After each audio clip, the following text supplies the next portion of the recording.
You guys better than me because I'm having loads of calls this week. That's great. I keep better you.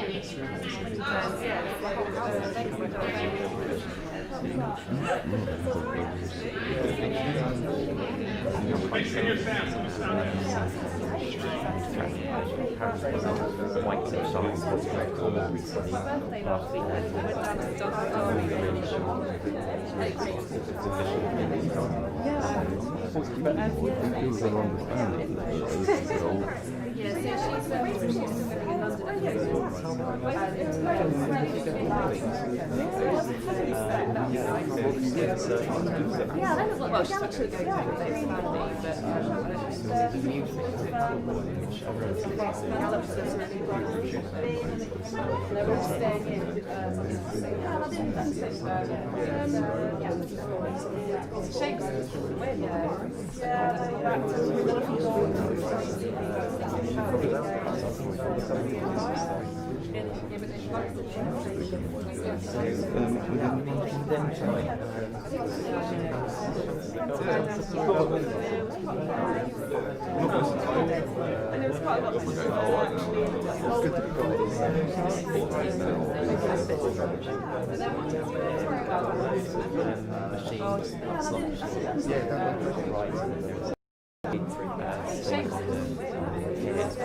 house. The first scare is I thought it was going to be quite it did actually freak me out.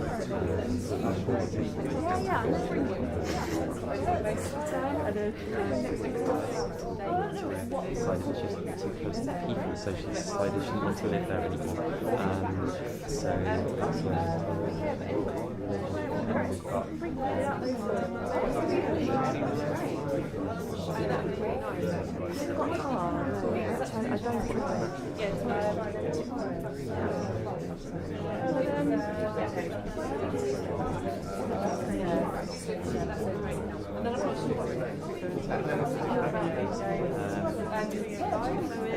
let's do that.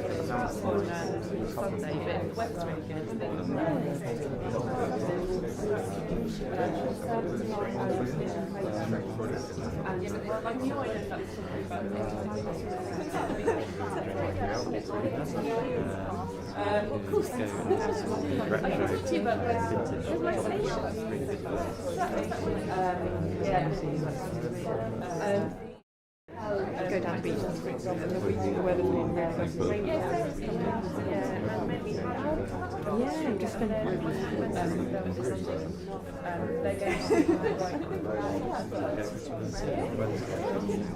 You guys better than me because I'm having loads of calls this week. That's great. I keep better you.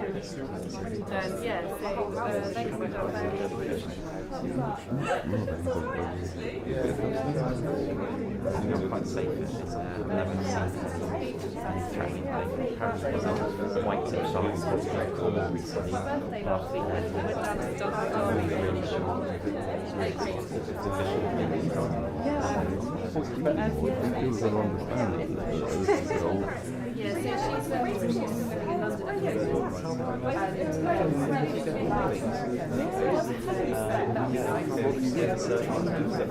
Well, she's actually going to this family, but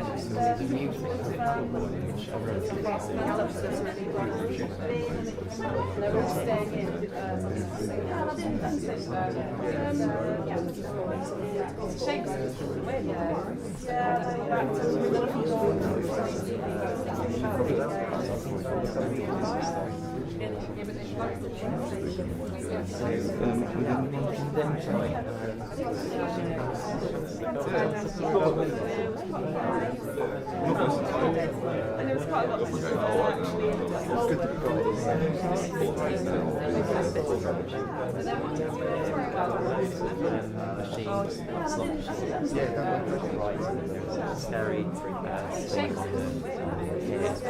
House. The first scare is I thought it was going to be quite it did actually freak me out.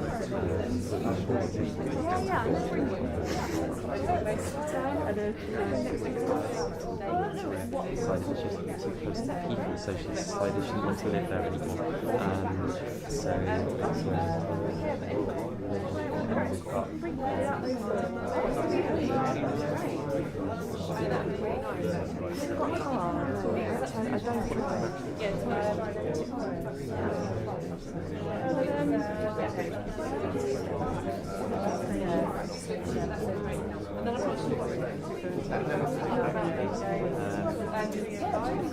Not a lot to do there, but it sounds Sunday, but the weather's really good.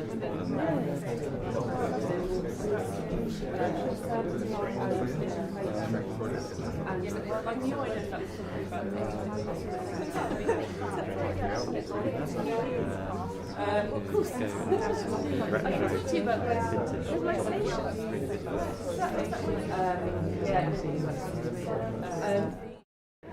Go down the beach, for example, the weather's been really yeah, I'm just spend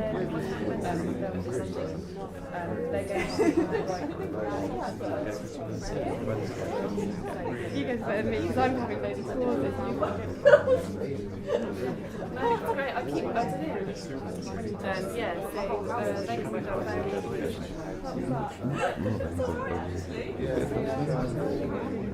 Quite safe. It's threatening white tip sharks more recently. Really short.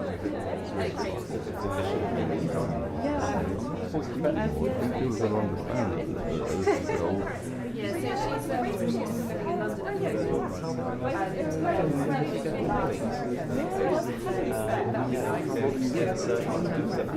Well, she's actually going to the family,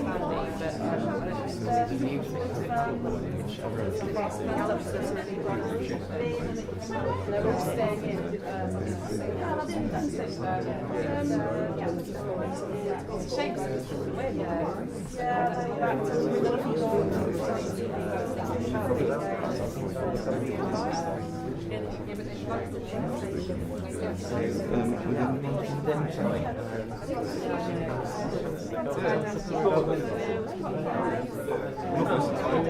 And there was quite a lot of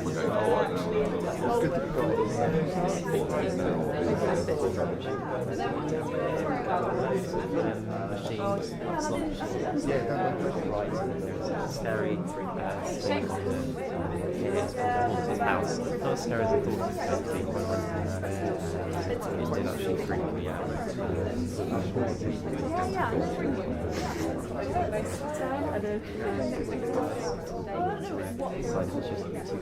People socially decided she didn't want to live there anymore.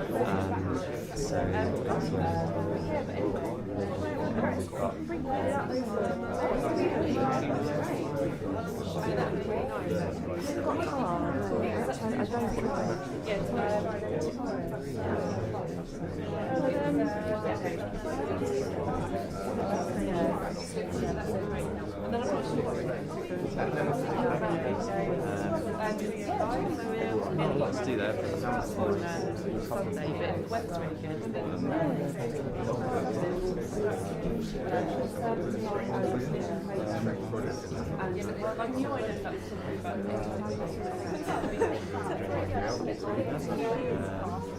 of course. Go into sort of retro, vintage.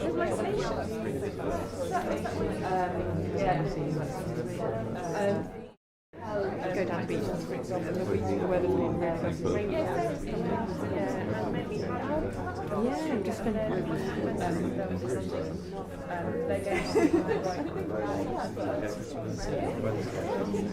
you guys better than me because I'm having loads of tours this year.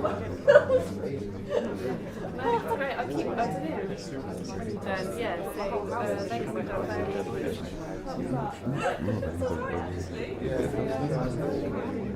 Quite safe. It's threatening white tip sharks more recently. Really short.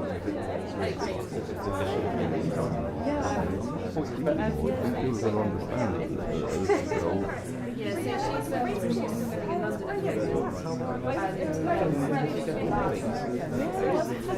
London.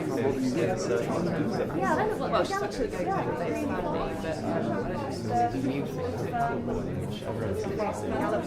but they're all staying in.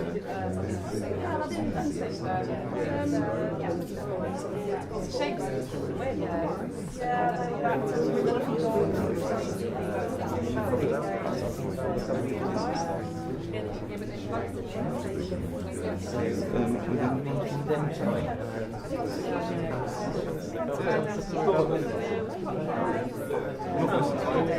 And there was quite a lot of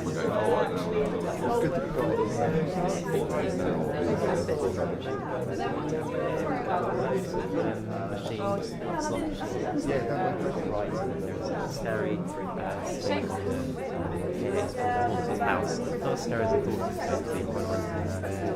It did actually freak me out.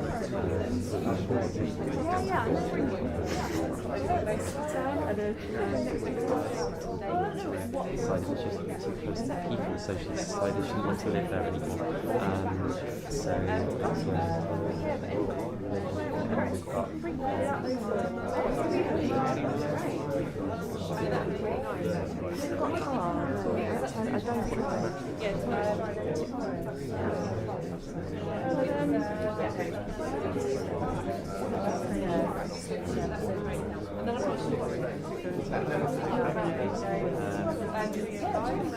not a lot to do there, but the house is Sunday, but weather's really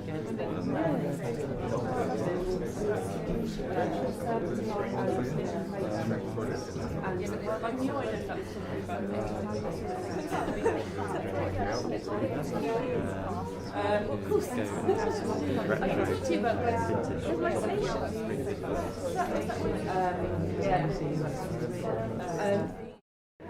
Go down to the beach and the weather's been really close to raining. Yeah, I'm just spending my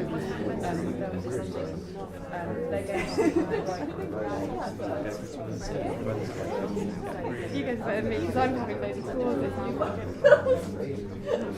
That's great. I keep up to date. Yeah, so they come down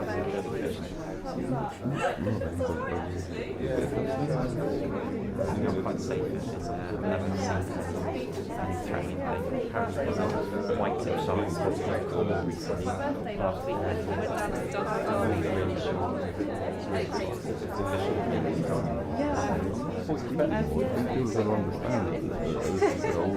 yeah, so she's the reason she's living in London.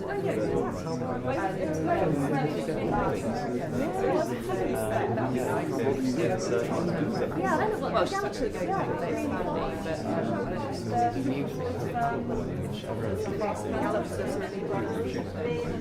but they're all staying in.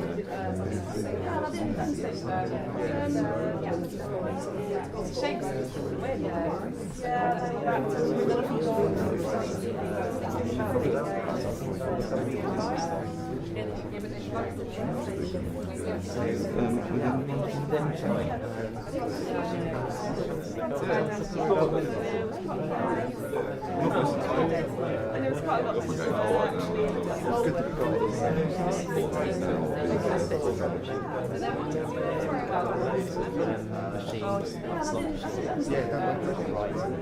scary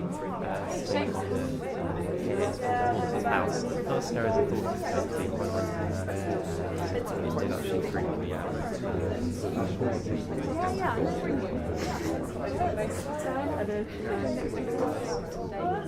Decided it's just too close to people, so she decided she didn't want to live there anymore.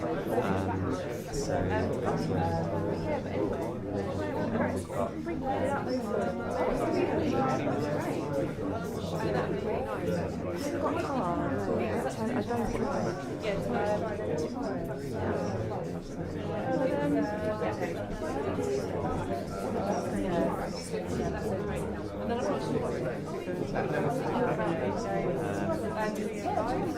not a lot to do there, but the house is Sunday, but weather's really good.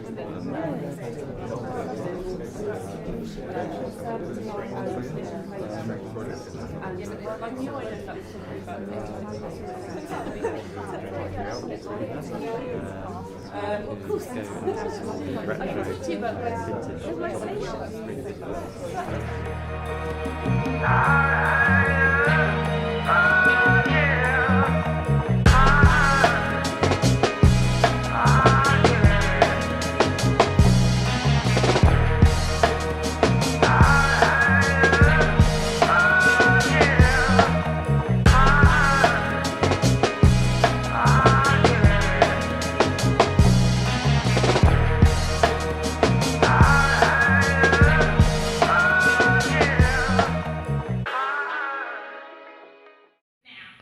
Hey, what's welcome up, to everybody? Hope again. What's up? What's going on? Thank you. I messed that one up. Thank you for everybody for tuning in. I know this is some of you guys' first time having an opportunity to tune into Hope. This is going to be a wild experience. My name is Nana Kofinti, My name is Courtney Smith. and we are your instructors. But before we get started, I want to first take a second to thank some of the people behind the scenes that are part of Hope. We have Tone Vic, Shabisha, my wife, Shakira, my daughter, Iziga, Marquita, Mashama, my business partner, Kevin Allen, Smooth Scott, you can tell by the picture, Charlize, Josh, Demondre, and of course the magnificent Danielle. So I want to say thank you to everybody behind the scene that actually makes this stuff work. It requires a lot of work to bring these classes, and you'll know, and we'll be able to tell you a little bit more why and what it takes to actually arrive here. So that's the first thing. Second thing is, before we get started, I want to, we're going to feature a few different students who have been part of the class for more than a year or so, who actually have received impact from the class. And so we're going to give them an opportunity to come up and say something about the class. So first we're going to bring up Chris Foster. Chris Foster is actually a pastor of a huge church in Pittsburgh, where he's actually, because of COVID, has been running his church online. And so Chris wanted to share a few words from his own opinion, uncoached by us. I didn't pay him no money, nor am I threatening him, because he is a minister, and I don't want to go to hell. So anyway, with that being said, I'm going to transfer this over to Chris. Oh man, this is fancy. Like the intro was crazy. I'm watching it online so I can see the whole thing. Am I in this mode? Okay, I'll say, here we go, turn this microphone on. There you go. Okay. Thank you for an opportunity to share about what Hope is. It's been a game changer for me. I'm gonna give you the edited version. Hope has become a container, a safe place for brutal honesty. About 4 years ago, I pulled up on Nana and I was like, "Hey, dude, I think I want to start a church, but I want to do it different." So I gave him my plans, and he looked at them, and he looked at them again, and he looked puzzled. He was like, "Dude, this sucks. Like, this is whack. Like this is terrible. Where did you get this from?" And I was thinking to myself, like, you could have pulled me to the side. Like, you didn't have to say that in front of my wife. Like, you know what I mean? Like, you could have pulled me over to the side before you offered that. But very quickly, after I picked up my shattered ego from the ground, I went back to the drawing board and literally tried to reimagine what a church looked like.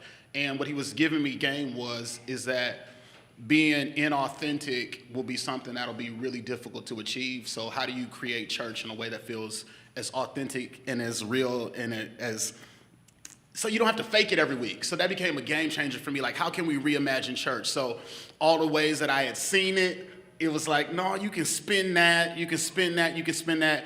And we came up with the Rock Church. My scarcity kicked in. We had conversations. I'm from South Central LA, so I got like little ghetto hood tendencies. Like even now, when y'all be like blood, I'm like, whoa, slow down. You know what I mean? It's a lot going on for me. So he was like, "Hey, you got to get you a logo. You got to get you a website." I was like, "Bet, that's what's up. How much?" And so he gave me the Hope price for it. And I was like, "Man, you got me confused. You got me twisted. I ain't paying that much for no logo. I ain't paying that much for a website. My cousin, he can do it, and it'll be cheaper, and it'll be that." He said, no, you're going to pay for it, and that's what the cost is going to be. A year later, he said, "Now tell me what your financials were." And I showed it. He was like, "So are you glad you paid for the website or not?" Just like little ways that my mindset and my hookup and my plug mentality was like stunting my growth. Hope invited me to see it different. Court and Nana together are are incredibly, like, they're a good combination.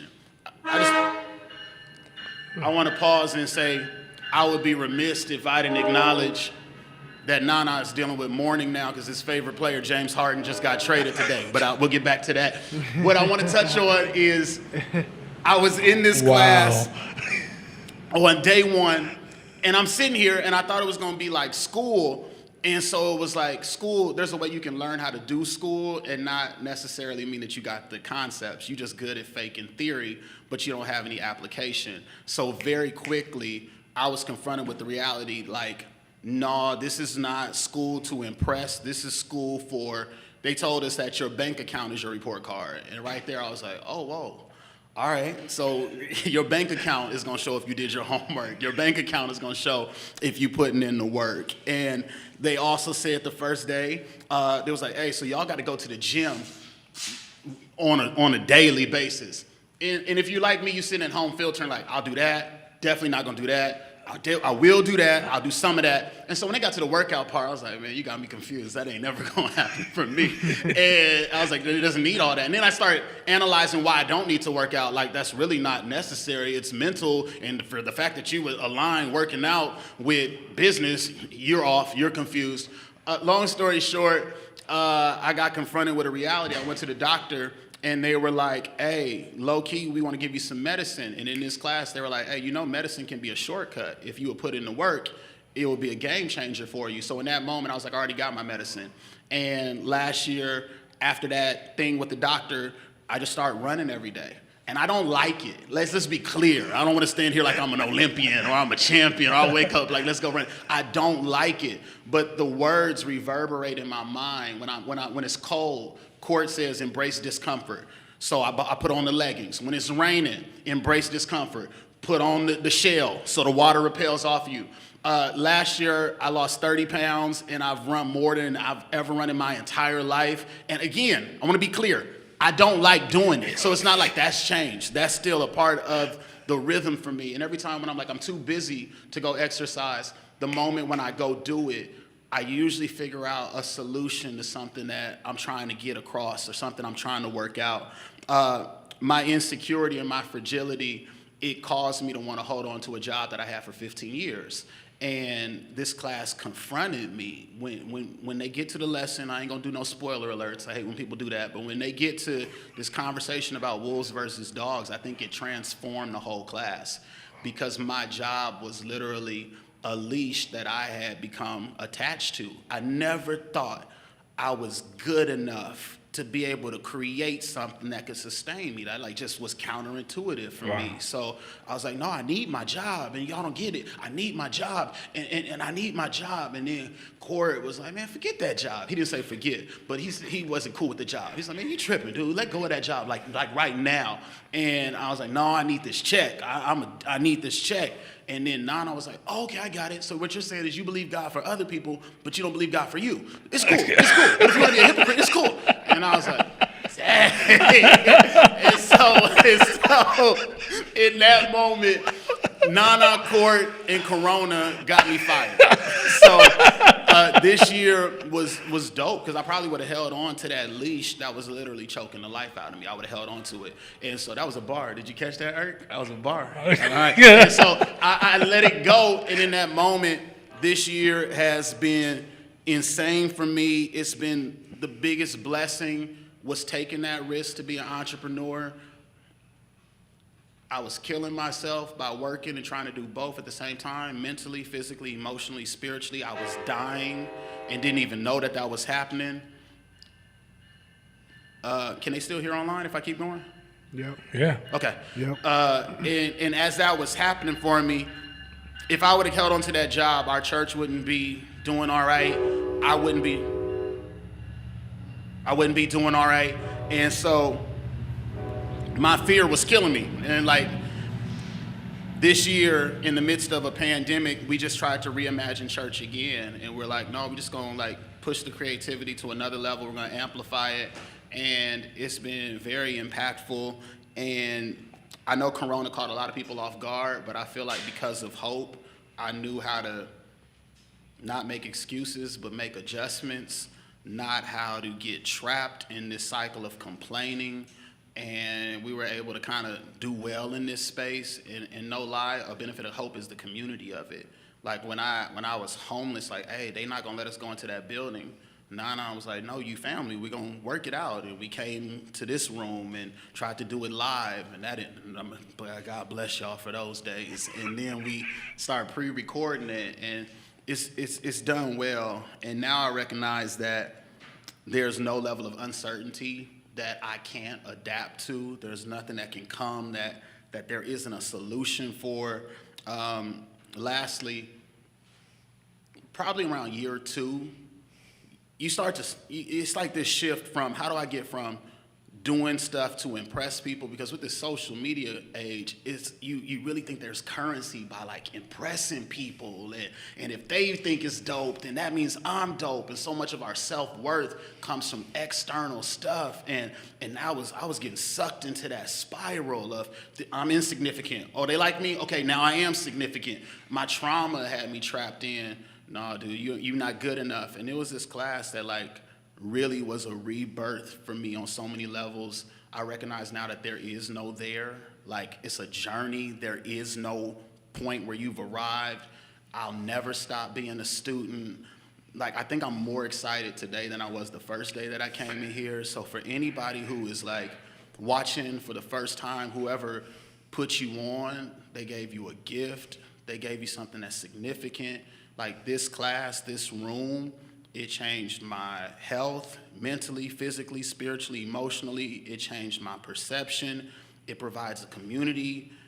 And I thank y'all for creating something like this. I used to think like going to protest was my way of standing up for injustice, but I didn't recognize how healing from your trauma, economic empowerment, and self-worth and building your family can be equally as powerful. So I'm indebted to this class. For anybody who came, like, you're on a journey, so embrace the journey. In that moment when you think you know and you think it's too much for you, that's the moment not to quit. That's the moment to lean in even more. I know it's cliche to be like, look to the left, look to the right. One of these people won't be here. But honestly, if there's something that triggers you today, I really want to encourage you to give yourself the gift and be committed to it. So thank y'all for an opportunity. Right on, man. Right on. Thank you, bro. Wow, thank you. That was thank you so much, bro. That was very, very powerful.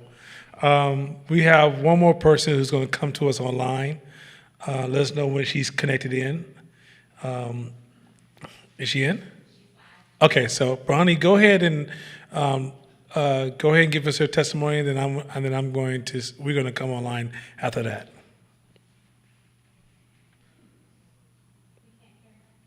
Can you hear her? Is she on mute? You on mute?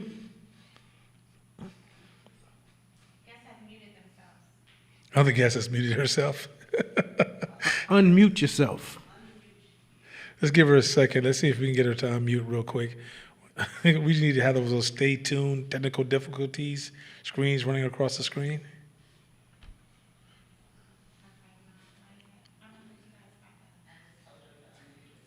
Okay.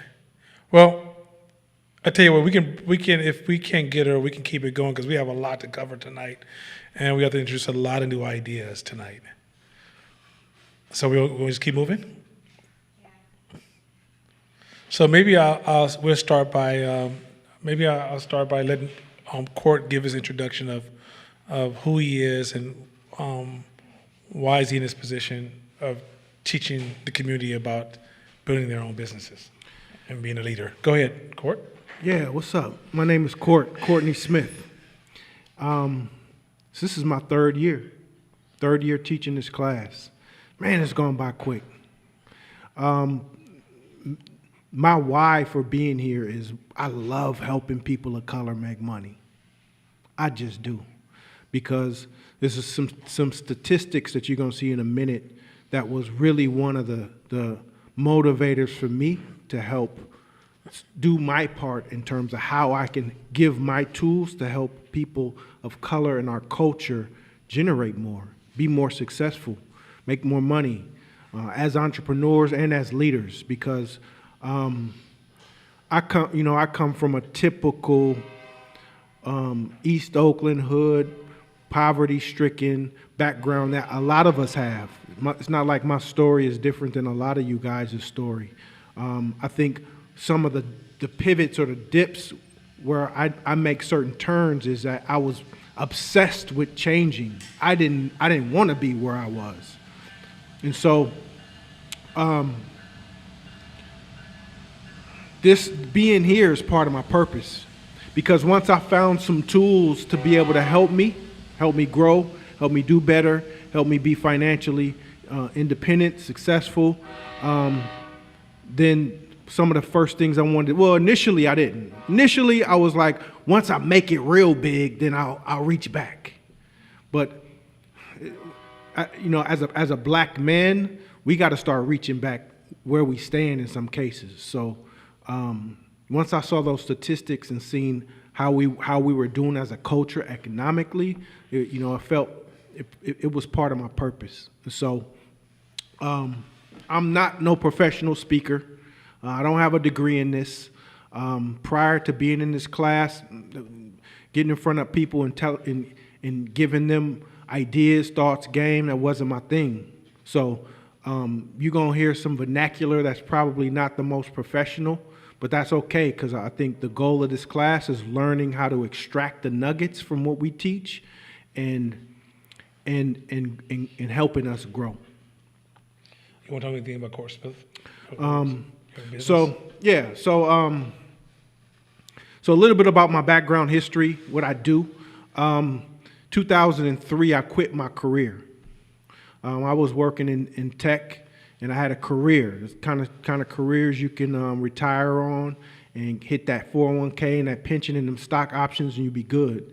And in 2003, I decided, man, I want something better for myself. And so I quit my career, and I've been an entrepreneur ever since. So for the last 18 plus years, I've been working on my own businesses, building my businesses, recovering from the losses of businesses, but I've been playing in this space. And so from the time I quit to about 2006 was the first year I made my first $1 million. I became a millionaire 2006. From 2000 to 2006 took me 6 years, and then a couple years after that, it all came crashing down. It crashed and burned, and so that's part of entrepreneurship. I learned. I became a lifelong learner, and before it was about hustle. I was a hustler. I can out hustle anybody. My motto back then was, "Can't nobody outwork me. Can't outwork me. If you work 20 hours a day, I'll work 21." And a couple of our cultural leaders confirmed that for me. So, you listen to the Puffies and the Russell Simmons and those people, they had that. Will Smith gave an interview too, I believe, that like, if you on a treadmill and I'm on a treadmill next to you, I will stay on longer. And as a hustler, I vibe with that because I'm like, that's me. And so me getting to that first stage of success came from all hustle. All hustle. These bags you see under my eyes was all hustle, that kind of mentality. And so the rebuild was me transferring from a hustler to an entrepreneur. And it's two different steps, it's two different levels, two different playing fields. And so 2012, 2013-ish is when we started Courtsmith. And so what we do is we design athletic apparel and team uniforms for the market and for people who are athletic enthusiasts or sportswear enthusiasts. And so for the last 6 years, I've had a company going on its 7th year this year. We'll be running Courtsmith. And so, that's where I'm at. And so we're going to talk more about, the strategy, but that's the basis. Right on. I think we have Brownie online now, so we can have her come online. And let's try this one more time and see if we can have her come in with her testimony. So, Brownie, are you there? Can you hear me? Yes, we can hear you. Okay, go ahead, Brownie. Hi, you guys. I'm Brownie from the Final Sauce. I miss you guys so much. But Can you hear me? Yes, we can hear you. Go ahead. So my testimony is this. Thank God for this class. It prepared me and Princess for this uncertainty time, and especially the trauma retreat. It's put me, it made me have to face my trauma that I thought I was over with. And once that happened, everything opened up in my mind. Like, I built a garden and I took my business on a whole nother level. I stopped watching TV completely, other than Swamp People.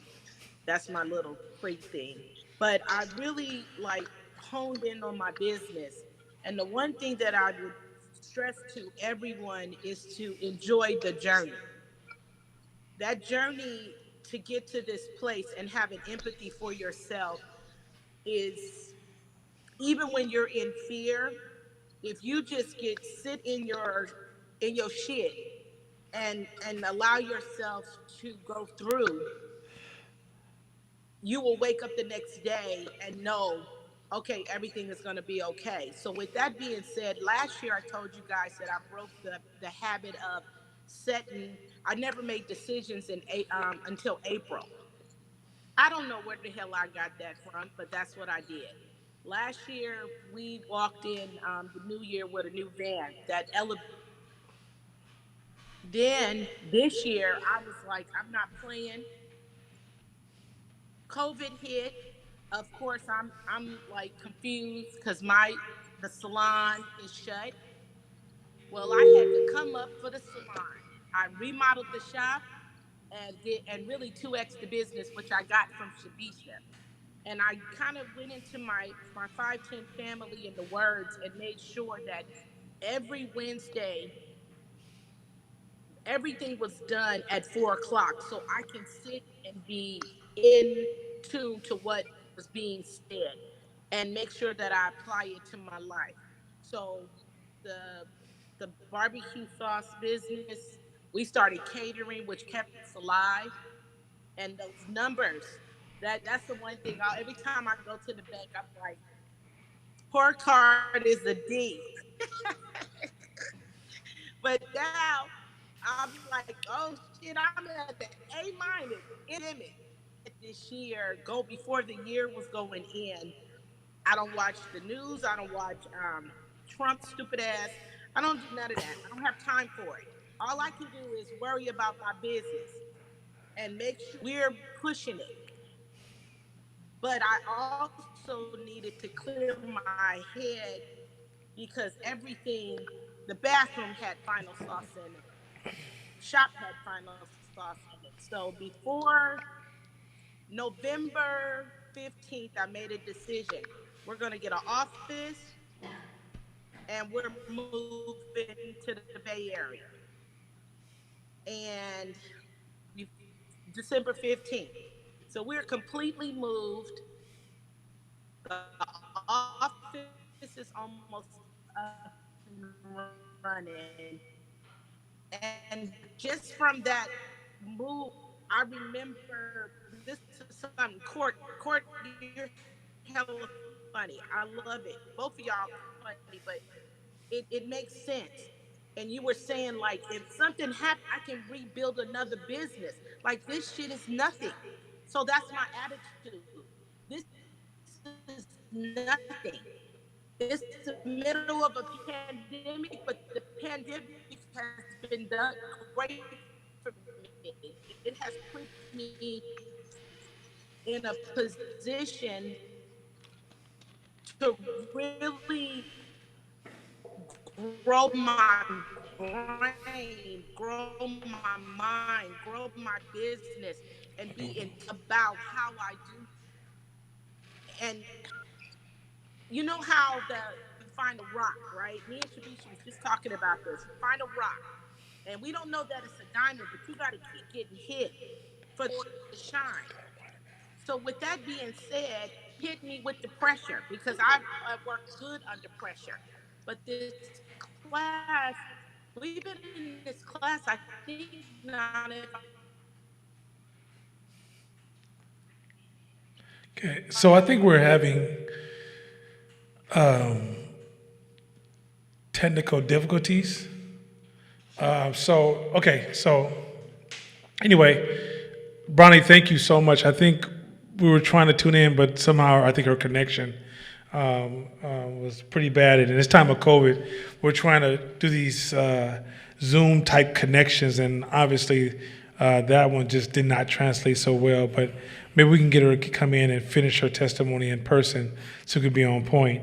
All right, so let's get this going. So my name is Nana Kofienti. I'm co-owner of 510 Media and 510 Media Foundation. 510 Media Foundation was created as a nonprofit of 510 Media. So let me tell you a little bit about myself first. Born and raised in East Oakland, 6-9ville, a hood kid to the highest level. I went to Markham and Whittier. Anybody from Oakland know that's right in the middle of the hood. I graduated from Castlemont as far as my high school experience. Went into corporate America, and I was just like my brother here, Court. I was just hustling. I was hustling every way I can hustle. And in my hustling journey, I realized that I wasn't really making progress. I thought I was making quick money, but when I looked at my bank account, it was always flatlining. And I mean, like around zero. And so, and my credit was bad, a combination of things. And in that process, I decided I was going to try to learn a little bit more, become a little bit more aggressive about educating myself, and worked my way up to executive roles in corporate America. Left corporate America, and during that time, okay, so while I'm in that progress, I also became pro-black in the early stages. In early stages, I was one of those militants, right? I'm walking around mad at the world, mad at white folks, mad at anybody that didn't love black folks. And I became conscious at the age of 22. And of course, I redefined what consciousness is for me, and I'm now 54. And at 54, I don't use the word pro-black, I use the word progressive black, because I don't believe in focus on them. I'm focused on how can we move forward, how can we be progressive, and that's pretty much where I stand. At some point while I was working in corporate America, I realized that before I can tell black people what to do as far as in the community, business, and leadership, I had to become that myself. So I took on that journey of, okay, I'm gonna leave my job and start my own company. And in the beginning, it was rough. But now, 510 Media has been in business now for over 15 years. We're a $1 million company. I remember when we first made tell you the strange part, before we hit $1 million, we were happy. I think we hit $500,000 a year. We were super happy. Why? Because we didn't need for anything. And then when we hit $1 million, and we started to staff up with the team, right before we started staffing up, I told my business partner, hey, these things that we're learning, the things that we do, black people don't know this stuff. We just don't know this stuff. So we're doing we're using these ideas and these ideologies and these strategies, and we're developing new belief systems and new concepts, and we realized they weren't in the wild. Second thing is that 510 Media is a behavioral science branding firm. So people hire us to figure out how do we manipulate the public. So we get into the psychology of how to move behavior. In addition to that, we've added the layers of neuroscience, because what we realize is neuroscience is actually 10 years in front of psychology, and I can get into that later on in the class. So we actually sit down with government and private corporations, and we work with them to actually help them change the behavior. Our clients range from City of San Francisco to Google, from the 49ers to the Warriors to the Oakland A's, to Genentech to Intel. We have a huge client base, and we're usually called in to look at situations that are linked to social justice, black folks, and then sometimes even the LGBTQ plus community of all races. And often we come in and figure out how to shift their behavior. So we're doing this for the public, and we're doing this for corporate America, and we're making really good money doing it. But we realized that we weren't doing it for ourselves. So that in itself is where HOPE came from. Hope is actually arrived from us saying, hey, listen, we got to teach our black people a different way of thinking. The way we're thinking as a culture, like, for example, I'm black, I'm from Oakland. So, I hang out in Chicago, I hang out in New York, I hang out in Texas, I travel around, I hang out in New Orleans. And we're similar. There's some similar things going around, right? And there's a similar layer of conversation. And that layer of conversation is missing the elements necessary to build. It's not built in our language. And I tell this story. So I was reading this Booker T. Washington autobiography, and he was saying that when the slaves were freed, when the news was arrived from Lincoln that the slaves were free after the war, the slaves started to celebrate that day, and they were so excited. And then that evening, they became very, very sad because they realized they don't know what freedom is. So, and I would argue that in 2020, we are still celebrating celebrating being relieved from oppression. Are we celebrating not being in a certain level of oppression, even though that's debatable? But what we're not discussing is freedom. And in the language of freedom is creating and building. And we're missing that in our dialogue. And so this class is going to really focus on language of new ideas of helping you learn how to build, create your own businesses. This class is also beneficial to leadership. You will also find that this class is also beneficial to parenting. This class is going to be beneficial to relationships. This class is going to make you a better religious person.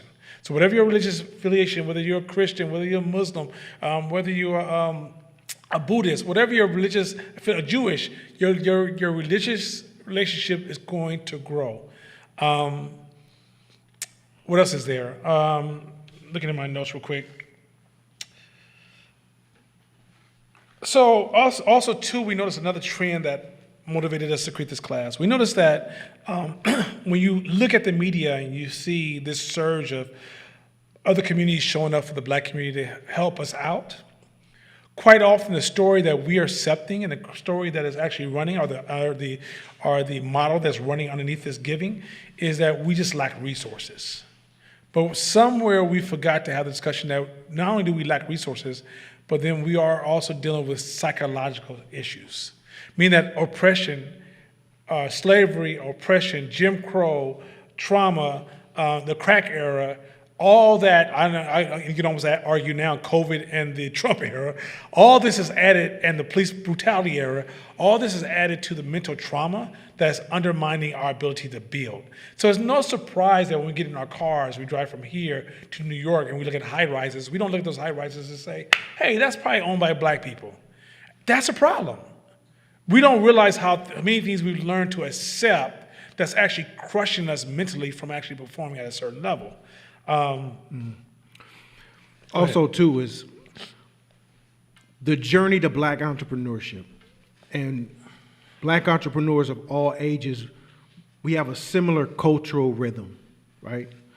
And if you jump on this journey, whether you read a book, you go to a class, you go to a seminar, you do anything in the outside world in terms of wanting to be better and wanting to improve and want to be successful, it's the filter of it wasn't written for you. The filter in which it was written wasn't written for you or your rhythms or your cultures or your level of understandings. So the first thing you have to do when you go to these seminars and read these books, you have to try to dissect it and translate it and apply it to your background, your cultural black background, where you came from. And a lot of times, shit don't apply. So I know in my journey, part of the reason why I'm here is that I've spent tons of money on seminars and classes and all these things, probably in excess of $60K or more. And most of the time, we don't see eye to eye. We don't translate the same. So I had to work extra hard to download it and dissect it for my black experience. So what I enjoy doing is taking some of those thoughts and ideas and sharing them with you. And so sharing them with you in a way that you can get, that you understand, that you relate to. So a lot of times we speak in very simple terms. Even if it's complex thought or it's complex ideas, our goal is to do the work to where we simplify it enough to where a third grader can get it, or we can understand it, or just apply it to where we come from. So a lot of our metaphors, our examples, our similes, our illustrations, all the things that we talk about are going to come from basic understandings. It's going to be basketball and hip hop and the hood and all these things. It's not because that's where we are. It's because we know we got a baseline understanding. And if we're able to take something complex and simplify it down to a little hood analogy, then that means it's easy to swallow. Also, just know that in this class, we recognize you don't know what you don't know. All right? And so nobody in this class is ignorant. You are intelligent based upon the challenges you have dealt with. So this class is not about superior intelligence versus less intelligence. This class is about all of us growing. So there will be no, this person is smarter than you, or we're not going to get into this intelligence status circles, right? At the end of the day, you just don't know what you don't know, and you're perfect for the environment you're in. The goal is where you want to go. Every time you decide to grow, you will become ignorant to the challenge because you don't know it. You never did it before, right? It's like there's an argument that says, a lot of people say they hate the imposter syndrome. But the imposter syndrome is a necessary must for the next level. When you reach a new level, you don't know that new level, and then you have to learn that new level, right? And so in this class, we're going to make you feel very, at times, how come I didn't know this? Or, wow, that was just right there. Trust me, that has no reflection of who you are. And there's a reason I'm saying that. We'll get back to that in a minute. We want to show you a couple of stats before we start flowing a little bit faster. So Court's going to read to you some of these stats real quick. Yeah, the median wealth of black families, $17,000. $17,000. And break it down, the woman brings the 10, the man brings a 7. To give you some context. And that's less than 1/10 of white families. And racial wealth disparities are larger for more highly educated blacks and whites than for those with less education. The black-white gap in wealth was $51,000 for those with less than a high school education in 2016. For those with a bachelor's degree or higher, the gap was over $300,000. So that's partly why we're here. That's partly. So we're going to school, and you're worth, on average, $51,000. And they're going to school, and on average, their wealth is at $300,000. That's insane.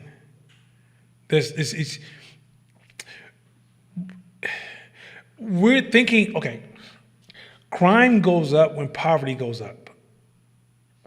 Crime is your canary in the cage to poverty. But sometimes the people who are suffering from poverty can wear a mask so you can't tell how poor they are. And so a lot of times we get into these moral discussions. This right here, the average black family is worth $17,000, the average white family is worth $171,000. The average individual coming out of school was at $51,000, and at the same high school, after high school education. And the average person, the separation between somebody in college coming out of school that's black and white is $300,000. And I want y'all just to think about that for a second, how we use the language equality. Equality is more or less a subjective idea when in reality we're far from it. Let's keep rolling.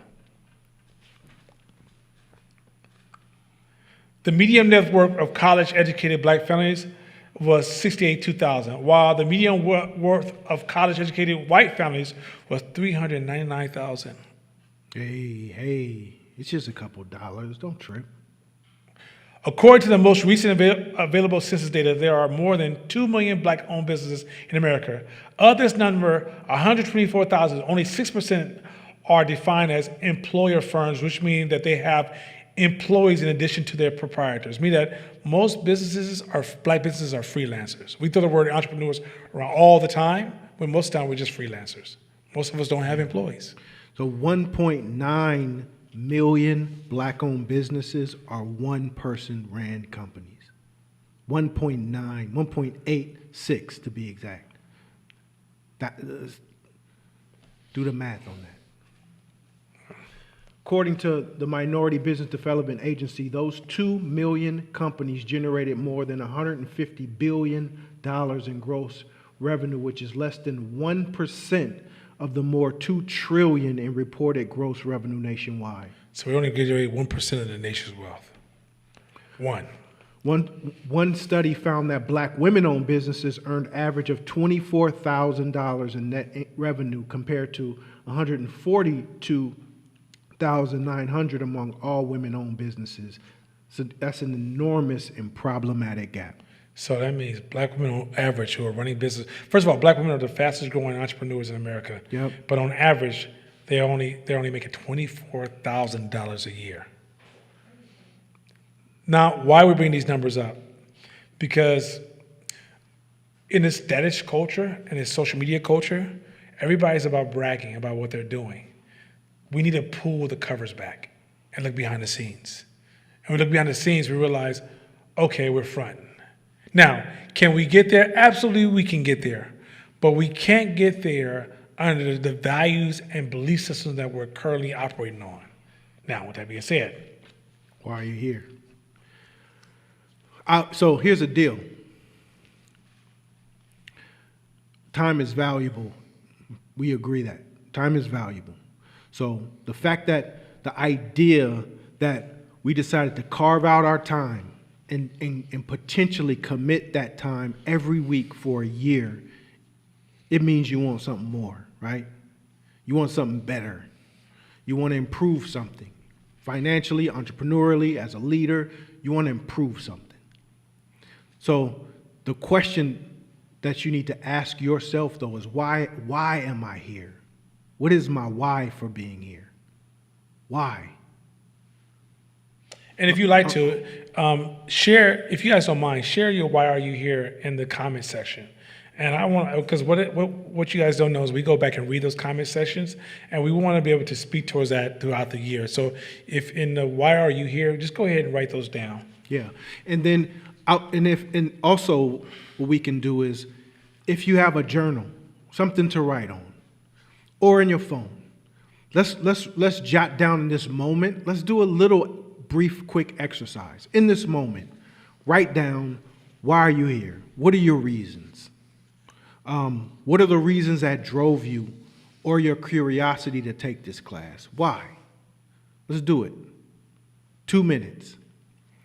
And in that,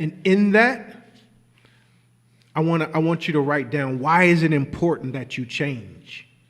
What's the pain points if you don't change? Because here's a fact. The fact is this: what we know, we're an accumulation of what we know. So all the things that you know right now, the things that you believe in, the truths that you believe in, have got you up to this point in life right now. Everything you know. And if you're still searching, seeking, looking, coming to a place like this because you want more, then obviously there's things outside of what you know that you need in order for you to succeed or for you to achieve your milestones or your goals. So write down quickly, write down from the top of your head, don't overthink it. Why are you here? Why'd you come here? And why is it important for you to get those things? Why is it important for you to change? A lot of times, third year teaching this class, man, there's a whole bunch of I knows. I know, I got that. Yep, I know. But you don't really know it unless you're doing it, unless you're applying it. You know of it, but you don't know it. Yeah, I know MMA. I've been watching MMA for a long time. All right, well, let's fight then. And then watch you freeze up and you don't know it. Knowing it is, it's in practice, it's in here, it's an application. You've been there, you've been tested. So 2 questions, and you guys should be wrapped up because it should be a couple of things, and that should get your brain start moving on the why you're here. Now, understand based on what I just said, it's clear that you're here because there's some things outside of what you know that you need to absorb in order for you to reach your milestones and goals as an entrepreneur or as a leader or in any of those spaces. So, the things that come out our mouth that make you tight, they get you tight, they irritate you, they make that you want to challenge. Be like, man, hell no, it's not true. That's stuff outside of what you know because you don't agree with it. You ain't messing with it. Like Chris was talking about, workout. Okay. This type of training is always smorgasbord mentality. It's buffet. Oh, I like the shrimp, but I don't like the chicken. I'll take the salad, but I don't want that stuff. That stuff's nasty. And you can kind of skip and pick and choose what you want. Ultimately, you'll end up with knowledge and skill set that has spaces in it. And you can't get to the next thing because you decided not to take that. I want that, but I don't want to work out, not realizing that those two are tied. Or I don't want to have self-care, but I'll do that. Or I'll read this book, and I don't read that book. But this class is orchestrated in a string. It's all connected. So if you don't do one, then you just kill the loop like an electric circuit. So certain things are going to make you tight, irritate you, make you mad. Like, who do they think they are? Or hell no, or that was disrespectful. Or I'm just irritated. He told me whatever sucked. I'm mad. Understand, that's where you really need to spend your energy and be in because that's going to help you. All right, with that being said, let's move over to class structure. So there's a lot of things we have to share with you. First thing is first. In this class, me and Court, we decided to create a class where entrepreneurs train the public as opposed to a lot of individuals who are training you in class are training from a space of theory. They never did the work. So, for example, a lot of people teaching classes, like going to a mechanic class, and the guy goes, well, show me a car you worked on. And the person says, well, I never worked on a car. I'm just telling you what I heard, right? Well, that's how entrepreneurs are. A lot of the self-help, a lot of motivational classes is designed like that. So in this class, we specifically designed a class where the individuals who will be teaching you are entrepreneurs, which is we have skin in the game. Two, because we have skin in the game and we're running successful businesses, we don't have a lot of time. So a lot of times, right now, we're starving the business as we continue to raise money for Hope class. We're hoping to staff it up so some of those areas can be backfilled by strong labor. But right now, 510 Media Hope Foundation, which is a nonprofit, by the way, is strained on time. So currently, a lot of stuff that we're bringing to you is from the staff of 510 Media, Core Smith, basketball. We were actually using our for-profit team to help us bring to you this nonprofit experience. Next, the reason the class is a one-year course is because any course that tells you it's going to help you change in a one-day or a weekend seminar is running game on you. I'm going to just tell you, human beings don't change like that. It can inspire you, but inspiration will not stay. There is a method to change, and change doesn't come from just being excited, from aha moments, or being blown away with new information, or being amongst a group of people where you're all cheering for a minute. Change is extremely, extremely difficult for human beings.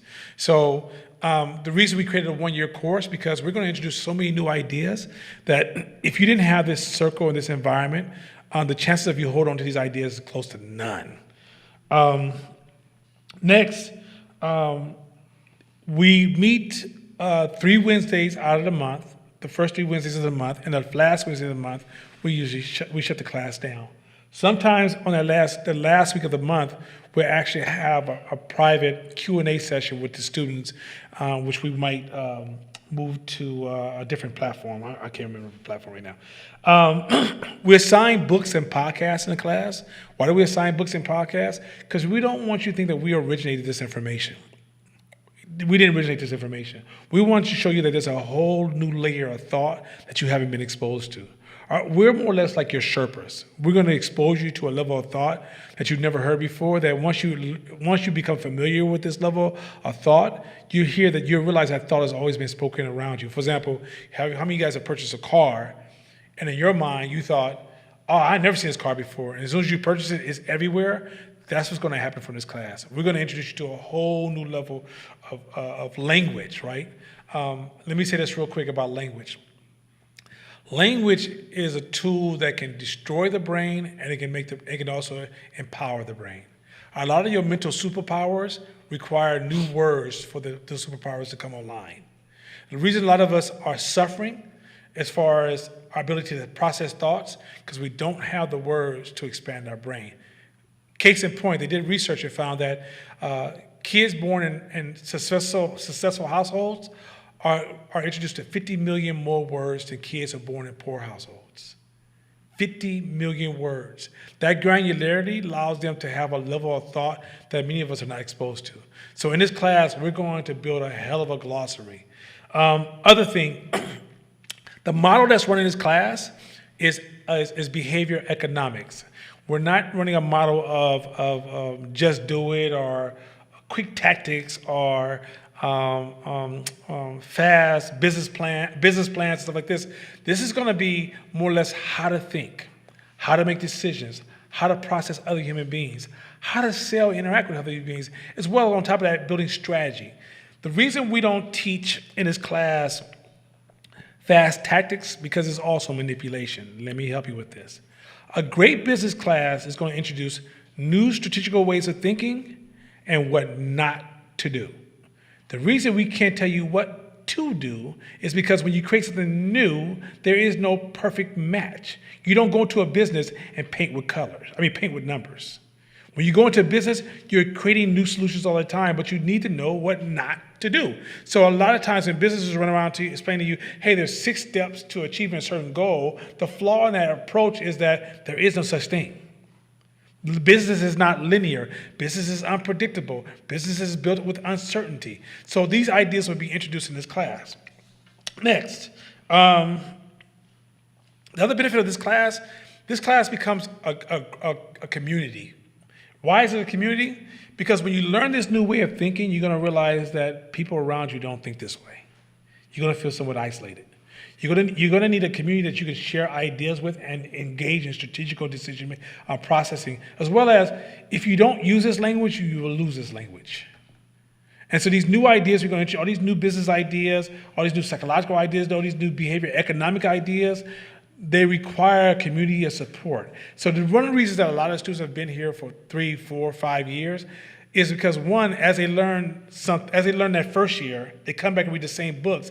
Those books look brand new to them. Why? Because they reach a new level of thought. And so the things they couldn't even see the first time they read it is revealed. The funny part, that happens every year.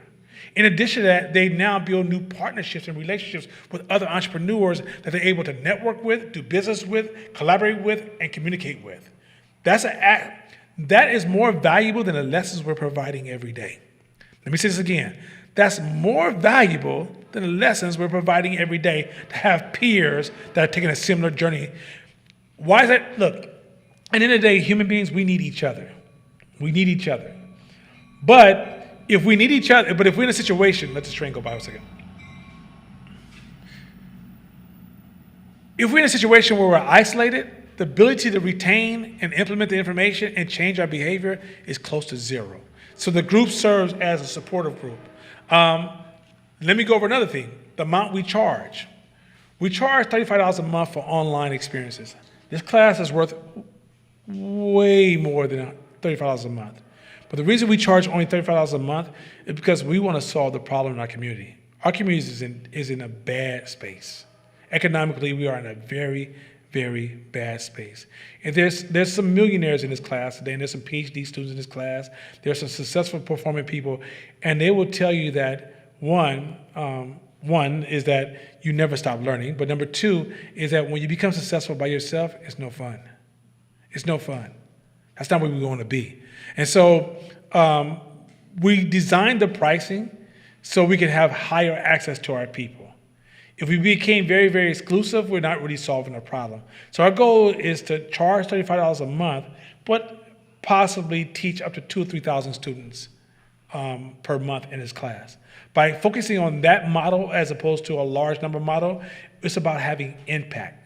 We're focused more on impact than making money because this is not going to be our cash cow. Hope Foundation is designed to help the community and give back, and giving back heals us. It makes us greater. It does a lot for us psychologically, it does a lot for us spiritually. And so we're focusing on giving back. But we designed a model so we can increase exposure. And so that's one of the reasons for the $35 a month. You're not getting $35 a month experience. You're getting a crazy, wait till you see the summary experience. Matter of fact, I can't wait to hear your feedback after 6 months of this class. And I've even challenged people sometimes to say, hey, in 6 months, if you haven't tremendously grown, come to me, I'll give you your money back. Because that's how much we know we're going to have impact. Yeah. You want to throw anything on that? Yeah, no, the value that you get far outweighs that. It's skin in the game for you. It's skin in the game for you. But at the end of the day, the value that you receive from one, sometimes nuggets get rapid fired in one class, and if you followed one, you make more money. If you took one and applied it, you generate more revenue. So the value in this class, I mean, there was a time I was so super broke, I couldn't buy the books at that Barnes & Nobles in Jekyll in the Square, so I would go sit in there and read the whole book. Earmark it, put it back in, and then come back and finish the book. Hoping to get something. Hoping to get one nugget that I can learn and take as an entrepreneur. Being that hungry for this shit. But this is you get rapid fire. You get rapid fire entrepreneurial nuggets from people who are out there on the dance floor with you. And so the other thing is the reason why this isn't a motivational class or inspirational class, because this is a thinking class, teaching you how to think. Because when COVID hit last year, and next class comes and we say, hey, just think positive. Or let's get you some motivation for you guys can go back out there and try to figure this out. And that's it. Then it's a much more difficult time. But strategic thinking, nuggets that come from people who are practicing, who can be like, yeah, I know. You got punched in the face, I got punched in the face too. Let me see your bruise. Okay, this is the strategy. And that's more valuable than anything if you're a leader or an entrepreneur. Next. Next thing I want to say, this class is not for everybody. This class is for entrepreneurs and leaders. We're going to say some things in this class that if you're just an everyday person who's just trying to maintain, not disrupt anything, finish your journey based upon this predetermined goal for you, this class is not for you. If you're the type of person that is heavily plugged into a belief system to the point that the belief system defines you, that the point you can't think outside of a belief system, it's probably not for you. If you're a person that believes that you're supposed to be oppressed, are you supposed to be a slave, are you supposed to be a gangster, a hood, or any of these titles, probably not for you. If you're the type of person that believes that you're just going to work and die one day and just retire and that's all you plan on doing for the rest of your life, it's not going to be for you. Because a lot of this discomfort that's going to come from this class, it's going to be too overwhelming. I'm not saying it's not for you like I'm being an asshole. It's not for you because your brain won't be able to handle it. I can almost promise you, based upon neuroscience, that if you don't already have the desire for change, some of the stuff we're going to introduce to you is going to be so uncomfortable, your chances of you changing is close to zero. And matter of fact, there's this saying that says, when you get angry at somebody, it's probably because of something you don't know. When you get angry at somebody, it's probably because of something you don't know, right? And so an entrepreneur has to be able to sit with that anger, process that anger, and then say, okay, what is it I don't know? But for somebody who's part of the cancel culture, they're done. They're out of here. And so this class is not for the cancel culture. Cancel culture is coming out of a traumatized culture who suffered from depression and anxiety. And in the end, we're not going to be for you. And I'm not upset with that because when you build any product in the market, you don't build it. There's no such thing as building any product for everybody. You build products for segments of the market. We are aiming this towards community leaders in our community. And for those who are designed to receive this, it's a dog whistle. They can hear us. Those of you who are not designed to see this or receive this, it's gonna hurt your ears. It's not gonna call you. It's gonna make you, or you won't even hear the sound at all. You'll just keep walking down the street with your Doritos and saying life is great. Well, sorry, that's not for you. So this class is not for everybody. Next thing is that in this class, so the first year we did this class, it was really me in front of the class giving testimonies. And in those testimonies, it was my interpretations. And then I realized that the problem with the first class was it was my interpretations. My interpretations was so shallow and disconnected, and even though it was tied to common sayings amongst entrepreneurs, it lacked so many insights. It lacked so much, it was also built on popular models that were just bad models. So every year, this class has been running now for 6 years. And every year we drastically upgraded the class. Now the class is based upon the fringes of the most cutting edge science, not popular self-help books. We're way past that now. In this class, it's a combination of looking at things from a perspective of what are some of the challenges facing African Americans across the board on a macro level. And then what is the cutting edge science right now saying on how to achieve, build, or inspire, or influence, or change human behavior? We are on the cutting edge of business strategies. We're not on that lower level, just do this, work hard, put your head down, you have to work twice as hard, get half as much, you should code switch. We're not into inspiration. We're not into motivating you so you feel good. So when you get through with this class today, you're so excited, but you realize you can't change anything. Our goal is to help you change your life. So with that being said, in the Black community, we love the word truth. We love the word truth. Is it true? Come on, I only deal with the truth. Well, let me reframe this idea around truth, and this is important. And everything we say in this class, please challenge us, or go research it. Yes. Don't just listen to our words. Just go research it. But truth is a destination. Truth is not a destination. It's like a software upgrade. And once we discover, for example, truth is connected to many ideas. Truth is not something isolated by itself. Truth is connected to multiple ideas. If one of those ideas are upgraded because of discovery, all those truths have to be upgraded. So what we found that each year, we find new truths because of science is changing. Like, for example, psychology changes almost every 4 years because we're discovering new truths. So when we discover those new truths, we have to upgrade our class, our books, our education, our models. Everything has to be upgraded. So in this class, as far as we know it right now, we're bringing you the truth based upon the most cutting edge science. Next year, we may actually see some new insights develop or discovered, because what you'll find also with human beings and science is that we're spending a lot of time learning about the space, the ocean, but we spend very little time learning about our brain. And so neuroscience, which is 10 years in front of behavior science, meaning that a lot of stuff that they know is true in neuroscience is still not being taught in psychology. Meaning that your psychologists are still teaching ideas that are outdated. And so in this class, we're going to take those most advanced ideas that are now the leading ideas and then redesign a lot of these teachers around building a business, becoming a greater leader, and becoming a stronger person.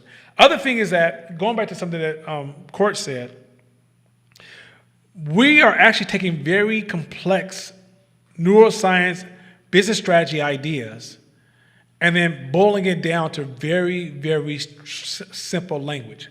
We want you to take this class and be able to go to the bar and share with your friend. Meaning, if you can't share with your friend, and it's only in your head, but you can't even articulate it. If you can't articulate it, you can't use it. So our goal is to put it in a language that will allow you to articulate it, own it, and then share it. If you can share it, our impact is actually happening.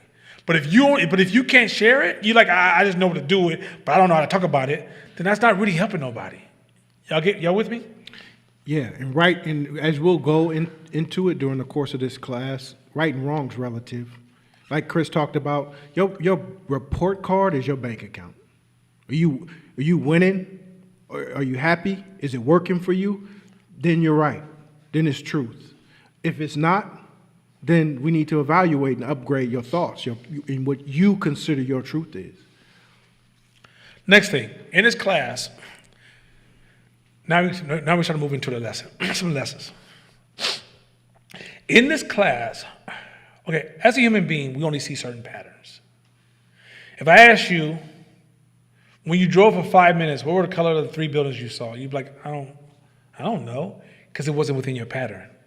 You did drive by them. They are painted, but you didn't see them, right? If I ask you how many planes flew over your house, flew over your head today, I don't know. I wasn't paying attention. But if you were in the planes, you probably could tell me, hey, that's how many planes flew over my head today. When we introduce these new business ideas and concepts, there are different patterns that you're used to. The goal of a business class is to give you more patterns you can see.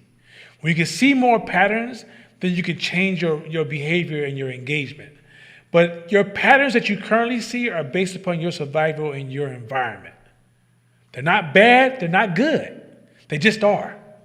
And so our goal is to, how do we increase the amount of patterns you can see? I mean that there's language patterns, there's behavior patterns. For example, if right now, like language is a pattern, but if I took you to a country where neither one of us spoke the language, all we hear is noise.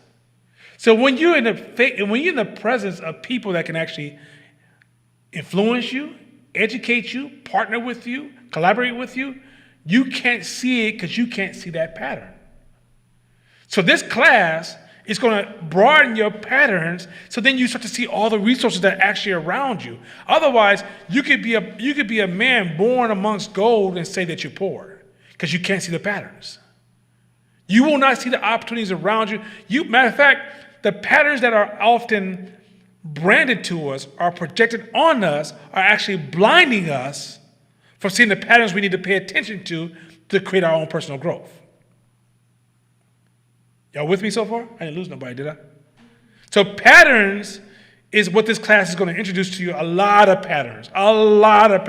And trust me, I promise you, there's going to come a day within 2 or 3 months, you're going to walk out your house and everything's going to look different because we're opening your mind to see more. Your brain is designed not to see anything that is irrelevant to its survival. You could walk down the street every day and miss so many things because it's irrelevant to your survival.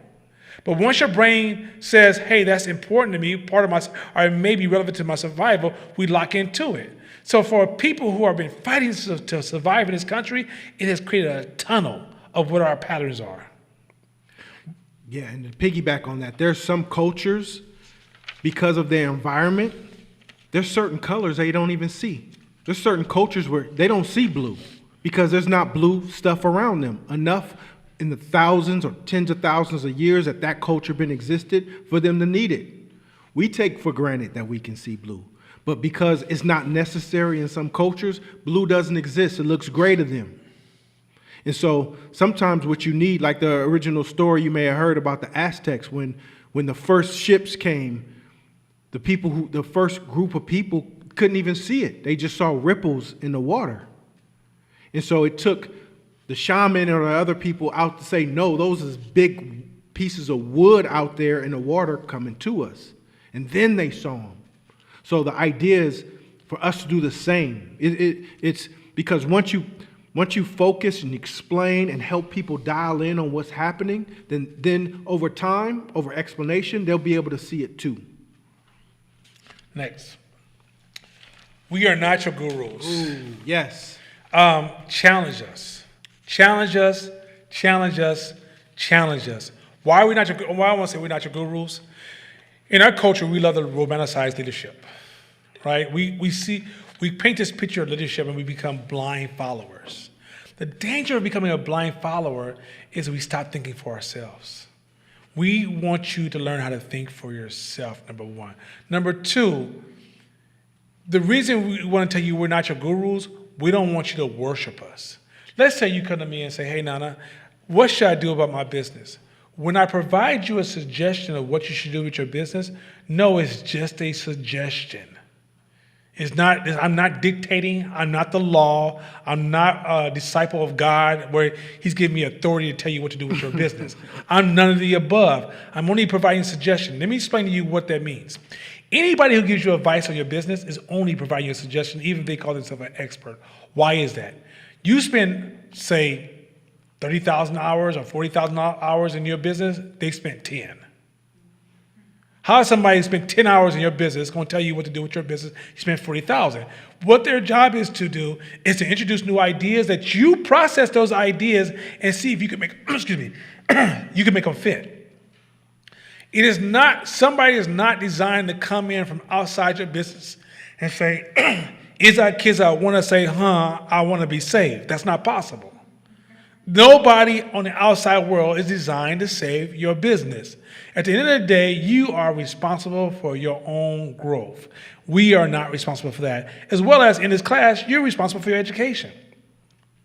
But you are responsible for your own growth. Do not come in this class thinking that, Nana said, so I am. No, you are because you are, not because I said.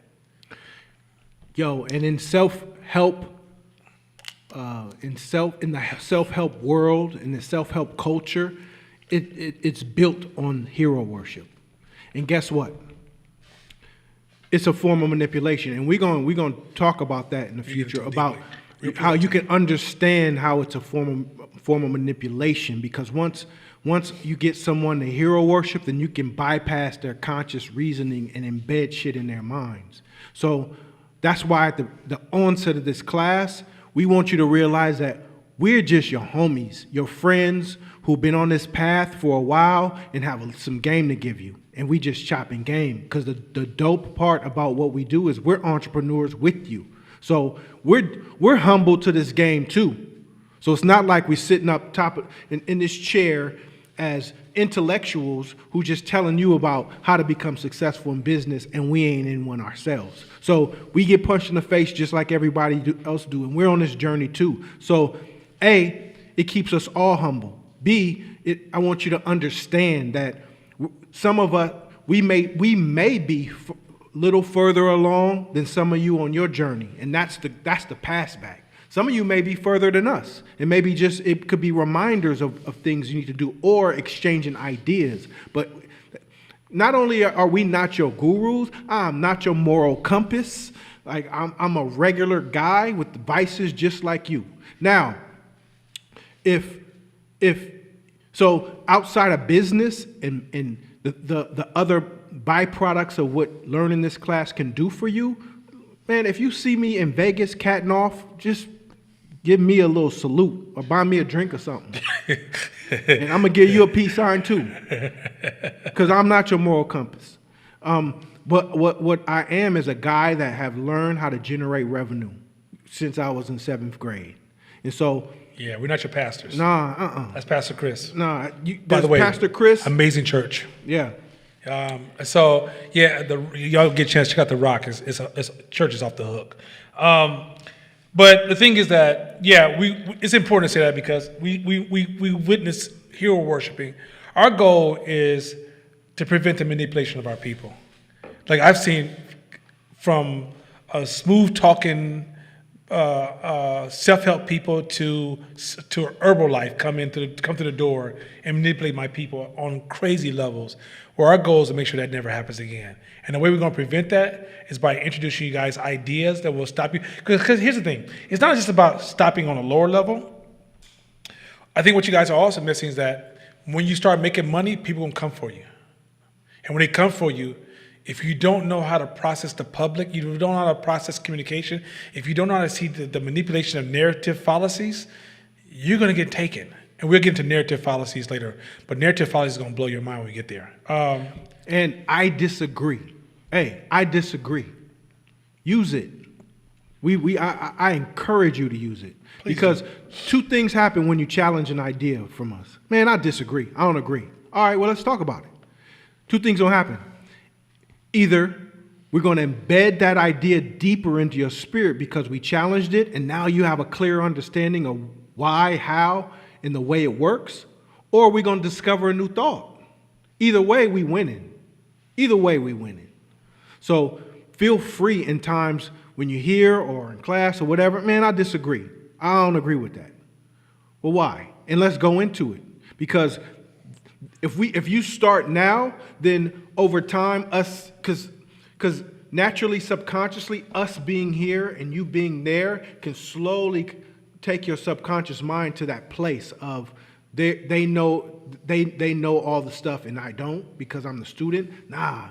If you practice it now, then that dialogue and that highway in your mind stays open enough to where we challenging each other and we growing together. And then last, don't give us so much power to hurt you. Look, if we say something that doesn't work, it doesn't make any sense, then let's explore that. But don't make it seem like I judge you. Our people really suffer from not feeling like they're good enough.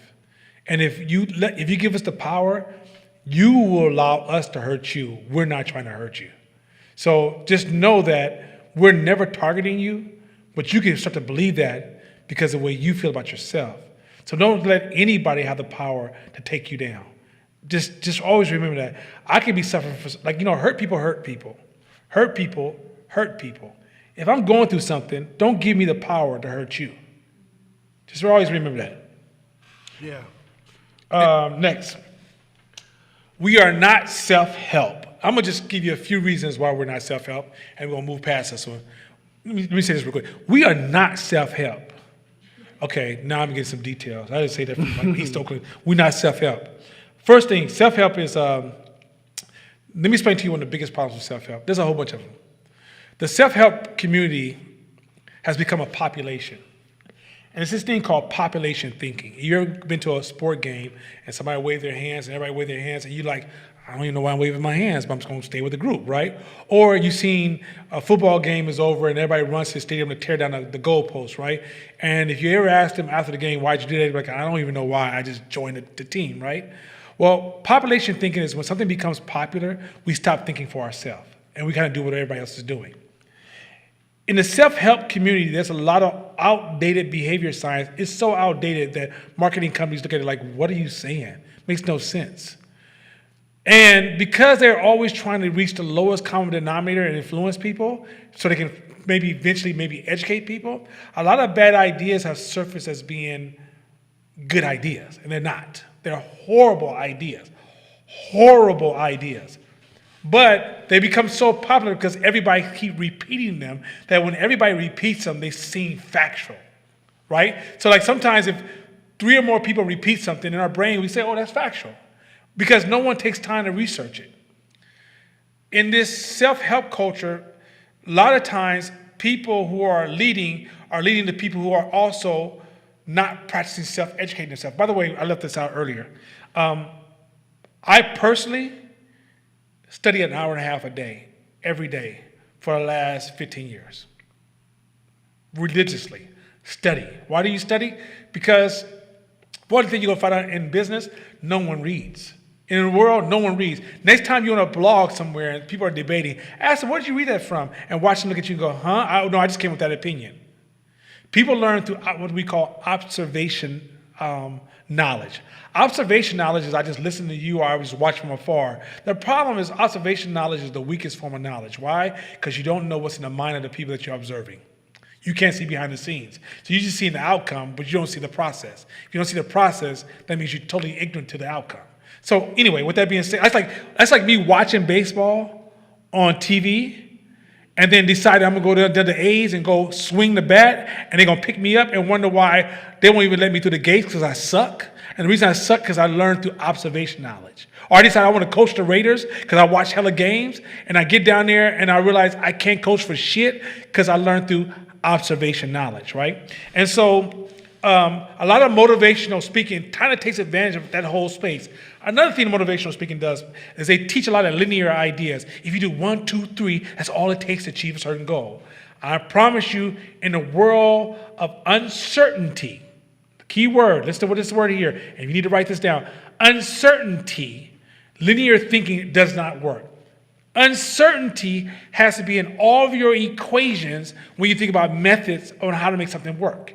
Decision-making methods, business strategy methods, analysis, anything that you engage in business, you have to enter the equation of uncertainty. Why? Because none of us control the future. In our minds, we think we control the future, but none of us control the future.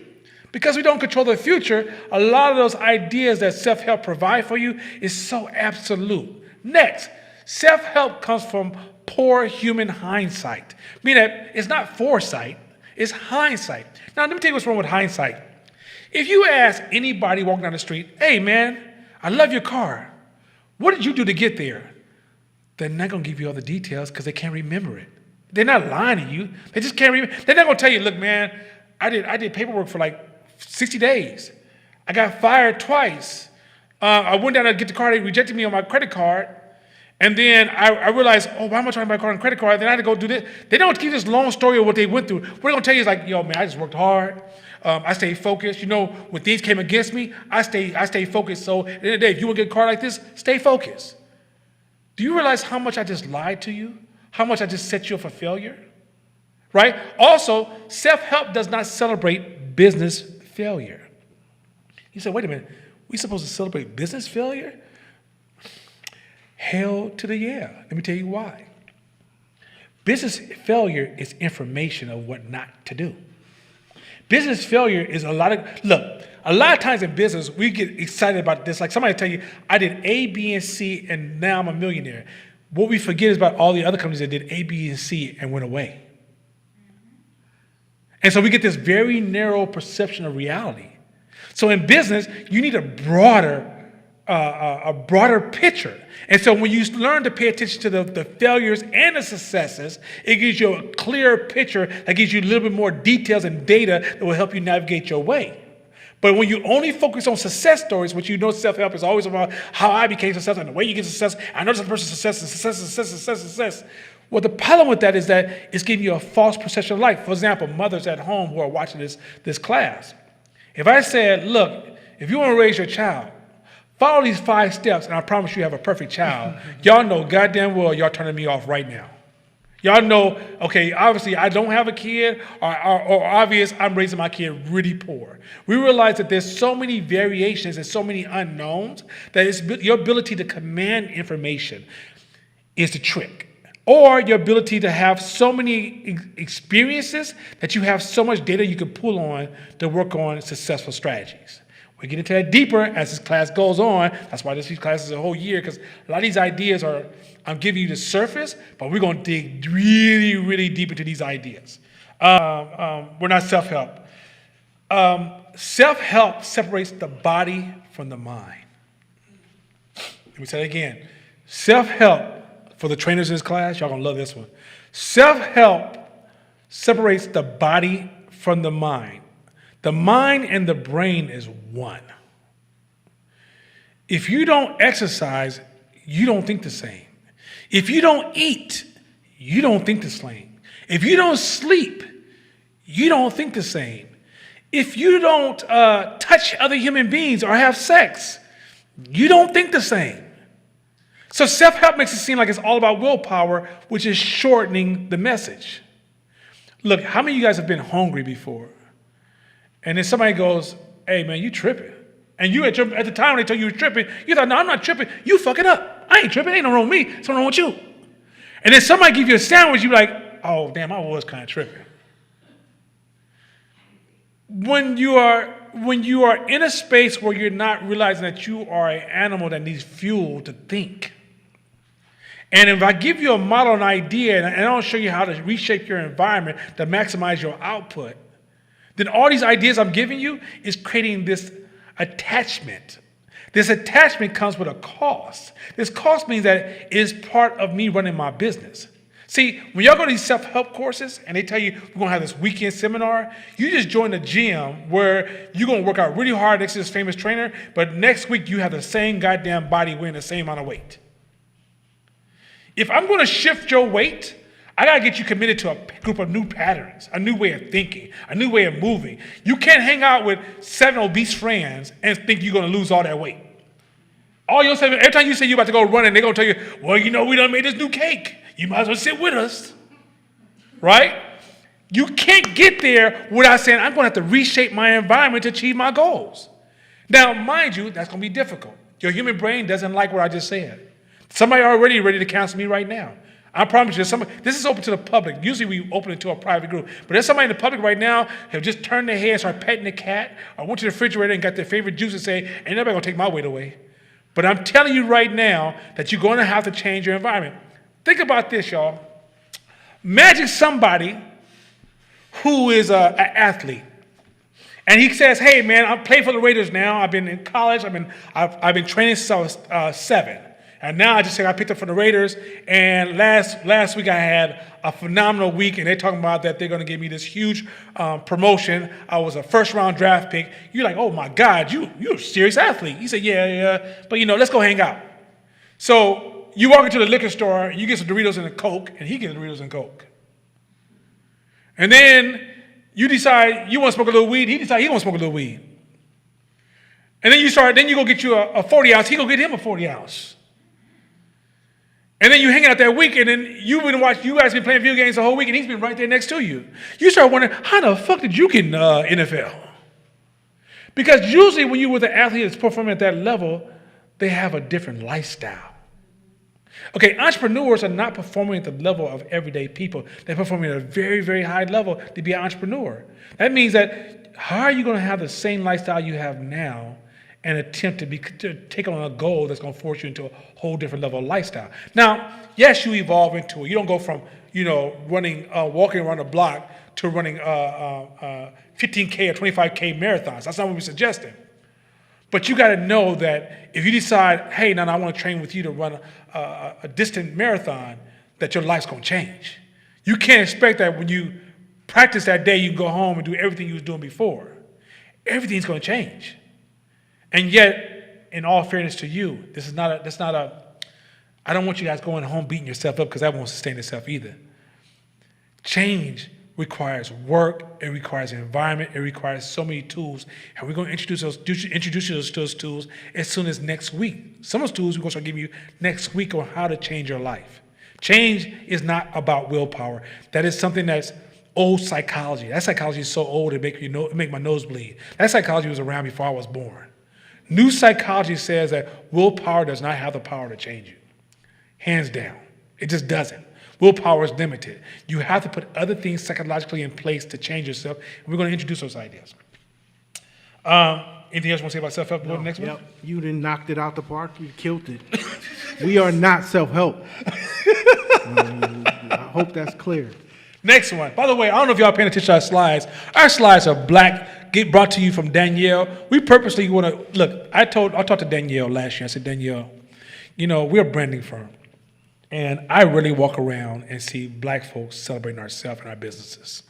So when we design everything, I want our flyers to feel black. I want our posts to feel black. I want everything to feel black. I want us to be unapologetically in love with ourselves. Doesn't mean we reject other people. So for those of you who are Latin, because we often have Latin students, and in some cases we have Jewish students, it's not a rejection. Let's not shrink us to that level. This is first time, black people, we just don't celebrate ourselves. Like, I remember when I used to, when we used to deal with the public in our branding. Like now we're more of a B2B type business. We work with businesses. But when we were B2C, business to customers, people would come in and say, hey man, I want to start a new business, but I want a multicultural brand because I don't want people to know I'm black. Your power comes from being you, not somebody else. You could never be a better version of me. You can do all the push-ups you want. You can wear this beautiful Hope sweatshirt all day long. You can rock these cool-ass red glasses, and you're still a softer version of me. When you learn to be a better version of yourself, when you focus on being yourself, and I can never be a better version of you. What makes you amazing is who you are. The first path of becoming more powerful is walking in your own, walking within your own truth, learning to accept yourself. If you can't accept yourself, then greatness will never come from imitation. Yeah, you could be a great actor and fool a group of people, but actors have their limited time. All right, let me keep rolling. So let's talk about certainty. And we already kind of talked about it, but this is allowing me to move faster. Certainty, when you decide to remove certainty in your life, when you decide to walk in mystery, When you walk in curiosity and discovery, your brain doesn't like that. To the human brain, that signals to the brain it's in danger. The brain number one function is to protect the body, to keep the body alive. If the brain senses uncertainty, it is over with. It's going to run from that. Understand this, uncertainty is going to make you mad. Uncertainty is going to make you mad in this class. Why? Because it's not that you're really mad at us. Your brain is literally sending a message, I am uncomfortable. And then it's going to come up with reasons why, but it's going to make it up. I'm not, this is neuroscience now. It's going to make it up. Oh, they got on hats. They got on sweatshirts. Oh, they black skin. How somebody black like me going to tell me how to live my life better? Oh, he got on red glasses. He should have had on black glasses. Oh, he stuttered. I can't listen to people who stutter. There was a word misspelled when I received the flyer. I can't believe in him. You're going to find a reason to run from this because your brain does not like this space. Next, I said it earlier and really quick. In this class, you're going to learn how uncertainty and luck, and for those who are hardcore Christians, blessings, how uncertainty, certainty, and luck is part of business. Meaning that a lot of people can't tell you that the reason I'm successful, man, I was just lucky shit. People won't tell you that.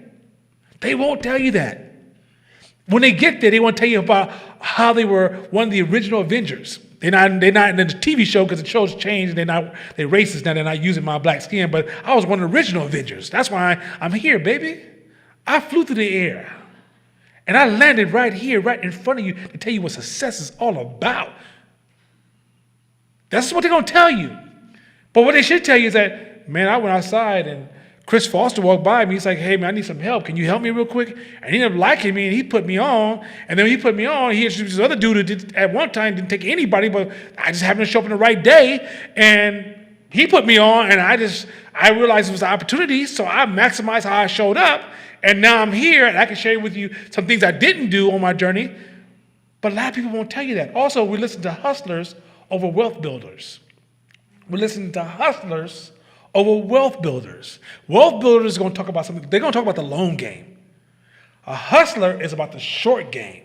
So a hustler can talk all this short talk, but there's nothing there. A wealth builder is going to get into a wealth builder can't really give you single advice. They can just give you some game. See, advice is like, go do this, and you're going to be all right. A wealth builder will say, well, you could do this. There's a time when right is wrong and wrong is right. A wealth builder is going to tell you that you're going to have to learn to accept two opposite ideas of being correct at different times. A wealth builder is going to share with you that, well, that could be true and it could not be true. A wealth builder is going to be humble when they receive, but arrogant when they speak. That's a big difference.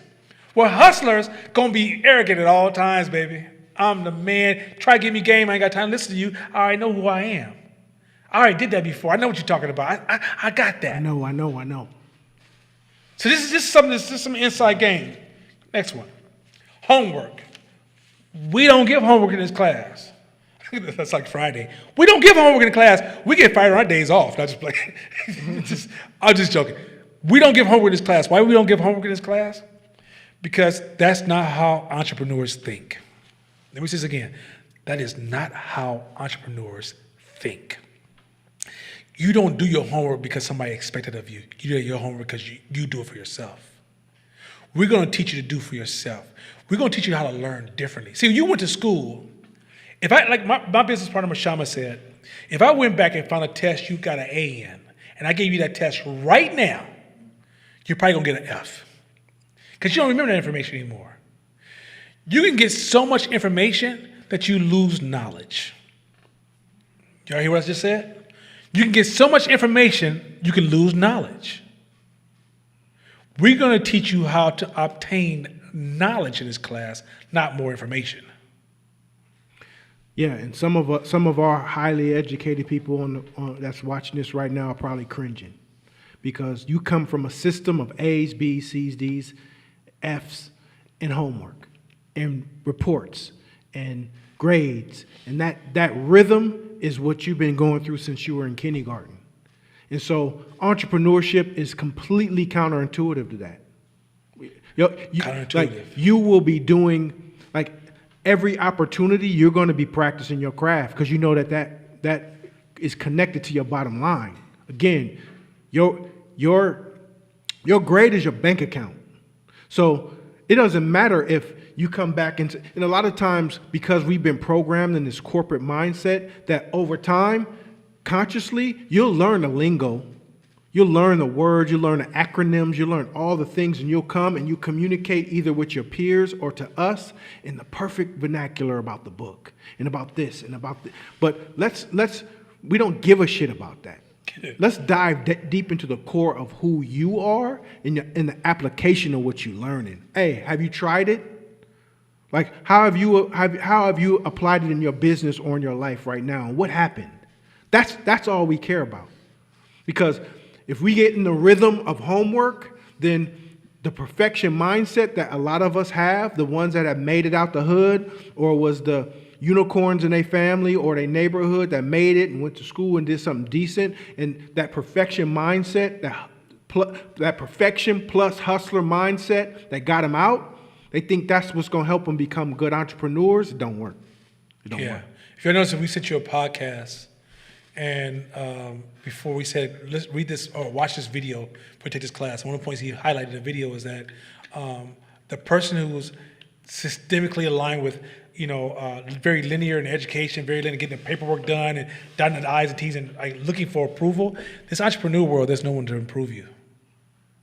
No one cares about your, if we gave you a certificate, who you think cares about it?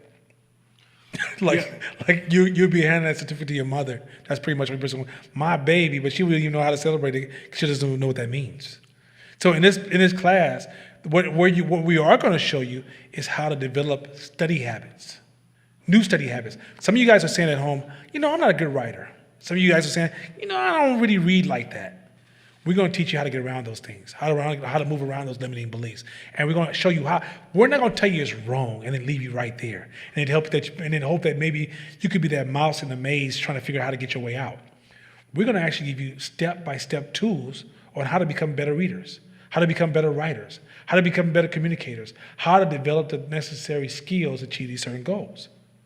But just know that that your homework is not about receiving homework. It's about learning to move different. You will learn to study an hour to hour and a half a day. So one of the things we taught people in this class is get into audiobooks for those of you who are super, super busy. Get into podcasts for those of you super, super busy. And so when you're working out and you're doing that mundane exercise, like you're going jogging or you're going cycling, put that book on, right? You're washing dishes. I promise you, if you want to do chores and get really into your chores, because chores doesn't require a lot of mental energy, put that audiobook on. And you'd be surprised how you'll do 2 or 3 hours of audiobook, right? Learn to integrate learning. Let me give you a game. Those of you who have corporate jobs, some of you are not getting promotions because you got that job and you became static. And you thought because you got a title, because your ego told you're somebody, you don't practice no more. And you wait for them to train you. You wait for somebody to put you on. But you can take a higher position anytime you're ready. And the way you take a higher position in everything you do is you go out and learn. If you put an hour and a half a day into just learning, you can change your life and don't have to wait for another human being to put you on. See, other human beings who are in front of you want to bring somebody up behind them. Somebody wants to promote you. Somebody wants to invest in you. Somebody wants to see you prosper. But if you're not investing in yourself, you know how hard it is to invest in somebody who don't invest in themselves? And I promise you, walk around this week, between this week and next week's class, ask your friends, how often do they read? Oh, I read a book last month. I read a book 2 months ago. Well, I ain't read a book all year. I read every day. And I ain't talking about, look, when you first start, just start reading. Just read. I don't give a damn. It's about Mickey Mouse story and how you met Snoopy. I don't really give a damn. Just start reading. But if you continue to read, you will get to the point where you will develop larger language, which will create a complex level of thought in your brain. You will fire off neurons you didn't know they even existed because you're reading. But you have to read, and we're talking about, and let me say this real quick. The ambiguity of social media knowledge, let it go. Television even has an ambiguity to its knowledge. Let it go. You have to take time and have concentrated focus on what you want to learn. If you don't have practice routines and you're saying, what is my homework? No, we're going to teach you how to develop that mindset. So when you're not listening to our podcast or you're not reading our books, you're reading your own books. And once I can get you into a new rhythm, it's not about, Coach, how many sets do I do? It's, hey, you're motivating yourself to show up and exercise to the point that you don't need these trainers anymore. Because at the end of the day, you can't get through life looking for daddies and mamas. In our black community, we go to other cultures quite often for our survival. Then we want to become an entrepreneur and still go to other cultures for our survival. The world can't be your mama and your daddy. It's time for you to be the parent of your own life. Move on. Yeah, I want to say this real quick, and this might mess you up, and it might motivate some. In high school, I was in the slow group. Slow group, the real slow group. You know, the kind that you sit in the class for 3 periods and y'all like hold hands to go to one place to the other. That's the group I'm in because I had, in their mind, severe learning disability. I've been a millionaire twice. Didn't graduate from college. And I say that to say, not even to impress anybody, is to take the ones who feel like they don't have that education mindset or that homework mindset or they didn't do good it don't mean much. It don't mean much. And the ones who do have that mindset and who have that degrees and advanced degrees, it don't mean much either. Because entrepreneurship is about your purpose, about how hungry you are, and your practice, going after it, and your reading and growing and taking 1% of where you are and improving that. Now, I used it as a superpower to me, because guess what? When it came time to getting in there and learning and wanting something and reading, I read a book, the same book 4 times in a row. I didn't get it. I didn't understand it. I means I got to read it again and again and again until I got it. But now I memorized it. So it has nothing to do. I have friends who have PhDs and they barely survive. And thank God they married somebody who was doing good. Because if they wasn't, it'd be bad. So one thing going through this class is to detach from that mentality. Detach from that mentality, because it's going to open you up into a new world to where it ain't about deadlines and homeworks. When we tell each other, hey, we got this class coming up, I need you to prepare, we don't got to say much to each other.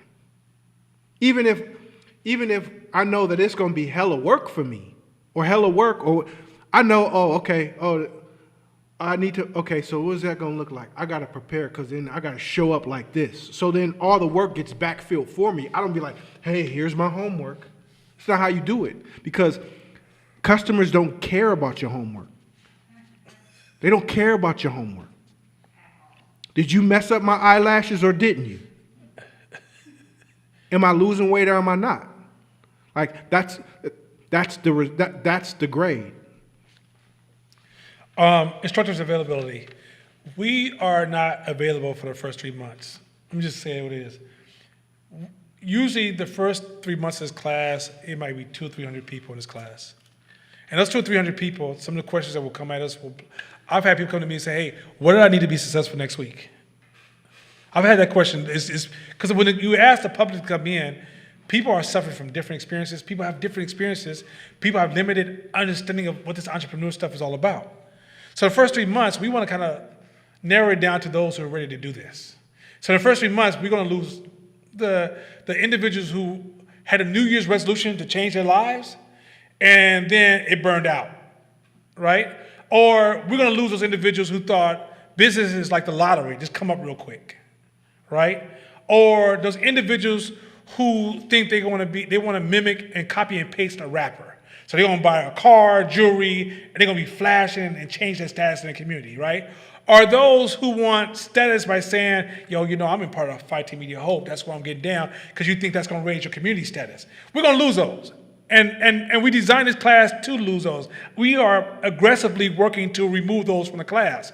We don't know who they are. We're not calling out names. We don't know who the names are.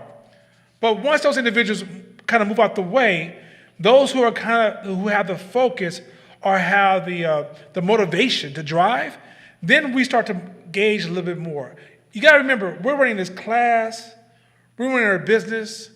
I'm a parent of 2 kids, right? Married with 2 kids.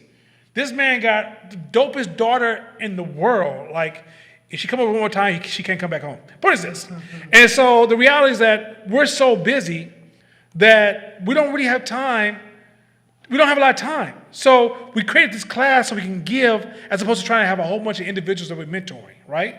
But we will open up a lot of Q&A as we move forward. And at the end of this class, we'll if there's some questions you guys posted in the group, we will answer those questions at the end of this class.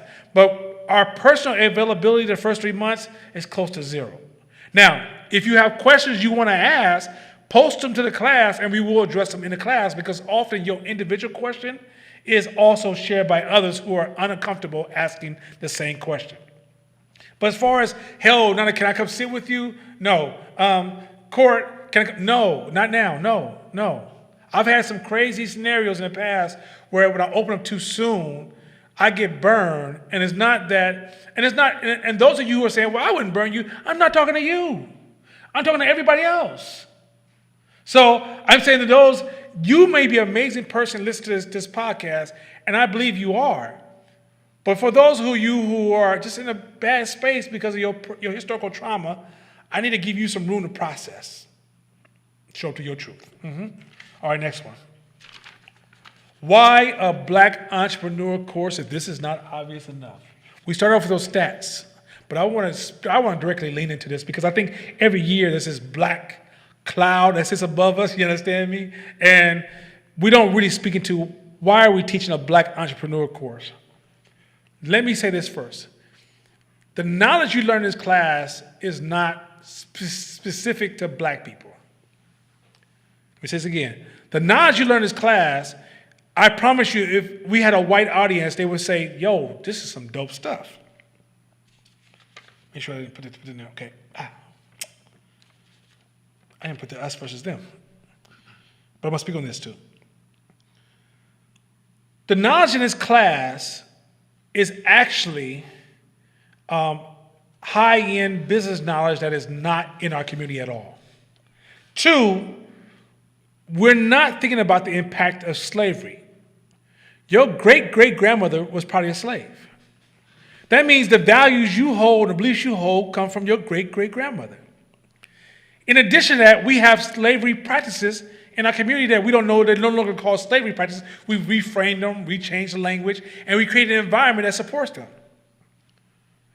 In addition to that, we have, like if you go to cities all over the United States and you notice that Black businesses are disappearing. There's something happening with us psychologically, which we're going to unravel in this class, that this class is aiming to solve. But in these solutions and strategies, you're going to find that when you read business books, you're going to be like, well, wow, everybody's working on these ideas. Yes, we're just not familiar to these ideas. Other thing is that some of us have been traumatized so much by being called minorities, watching civil rights, slavery films, police brutality, it's hard for us to sit down and listen to a white person tell us about business. Just is. For the first time, somebody like you is teaching you. They're not coming from the space of I believe I know this, but who actually live this. This is how I make my money. What I'm teaching you is what I do every day to make my money. I have incentives to practice not just because I want to teach and give back, but this is how I feed and take care of my family and guarantee their future. So there's a need to have a Black course because we have to take time and look at our unique cultural challenges and some of our unique economic challenges. And where are we on a timeline in America? Meaning that a lot of things that white people do is based upon their timeline, and a lot of things we do are based on our timeline.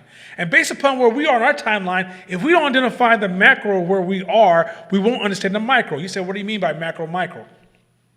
If you don't understand the high rate of black men going to prison in the 90s and 2000s, then you won't be able to understand relationship issues amongst black men and black women. You can't. You have to understand the bigger picture to understand the smaller picture. In this class, we're not only going to talk about business strategies, we're going to talk about cultural strategies, we're going to talk about parenting. Why we talk about parenting?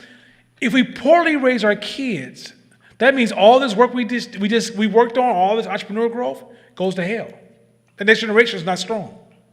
So we got to get into child psychology, household parenting, our environment. All this is necessary to have a real, let's sit down as black folks and let's not spend all day talking about the problem and not have a solution. I'm not sure if y'all ever went to a black get-together and everybody will articulate what the problem with the world is, what's wrong with white people, police officers, NFL, everything in the world, what's wrong with little Chinese small people, right? Already, Whatever, bruh. just give me time, right? We will complain about all these different cultural issues and things around us, but no one ever sits down at the end of those meetings and say, so this is what we got to do. This class is about what we got to do. If you want to be an entrepreneur, this is what you have to do. Okay, let me share this real quick, and then we're going to move, let him speak, and then we move on. In business, one of your number one goals is to serve people. Let me say that real quick, because this is a hard word for us. It's linked to our trauma. In business, your goal is to serve people. Serve. Stop, just hear that word. To serve your customer. No, not to help your customer. To serve your customer. Now, you just fresh off of slavery where you had to serve every day. And now I'm telling you that, and you just came, Jim Crow just ended in 1972. Sharecropping ended in 1983. And I'm about to tell you, you need to go back there and serve your customer. That means you're going to have to get around something going on inside your head so you can show up honestly to your next customer. Otherwise, you're showing to your customer corrupted, contaminated, poison. And you just quit your job so nobody have to tell you what to do. And now you got to serve your customer? I mean, I don't want you to, like, okay, when you first become an entrepreneur, you don't know. So you have to serve the master of your skill. Are you ready for that? Black people, listen to me at home. Hell, my Latinx family, my indigenous family, my brothers and sisters from India, my Asian family, my Jewish and white family. You gotta go serve somebody. In this world where I'm this and my opinion matters and I'm canceling anybody that don't get with me, you gotta go serve. You gotta be humble. Humble is a new superpower. You ain't ready for that yet. We'll get you there. Yeah. Why you may quit? Ooh, this is gonna get nasty. Why some of us decide to jump off that cliff, jump out that plane? I can't do it. No. Ooh, I don't know. Here's the deal. Some background statistics. A lot of us humans have been so accustomed to being manipulated by anchoring, priming, framing our whole lives that when we're not being manipulated, it feels like something's off. Something's weird. Something's off. Because society, advertising, self-help, churches, corrupt churches, different organizations, they know psychology so well that they have trained themselves to manipulate. And so we get bombarded all day, every day, that when somebody keeps it 100 or we're not being manipulated, something don't feel right. Why is this guy opening the door for me and paying for my meal? And just something wrong. Why am I getting this text, have a wonderful day every morning? Something's off. Dude is too nice. Sorry. Dude is too nice. Like, real talk, like that's how unaccustomed we are for things to happen in a way that's truthful. So a lot of times when you approach situations, your activating system in your brain starts automatically making quick assumptions in situations. Hey, wait a minute. How come these dudes is wearing baseball hats and hoodies? Hope Foundation, by the way. Go ahead, son. What's up with that? Like, because I'm expecting, as an entrepreneur at a high-level training class, for dudes to be dressed up a little bit. Something's off. I ain't rocking with Wear that. a suit and tie. And it's going to be beanies too. It's going to be beanies too. Next week. And where are they degrees at? And all these certain things that a lot of, intellectuals or even non-intellectuals, because they have such a hero worship mindset that they can't get past the nuggets and the data and the gems and the game that they're going to get because of the outer appearance. Check this out, though. I've kicked it with some billionaires. Been in the same room with them. Chilled with them. Played NBA 2K with them. Guess what they was wearing?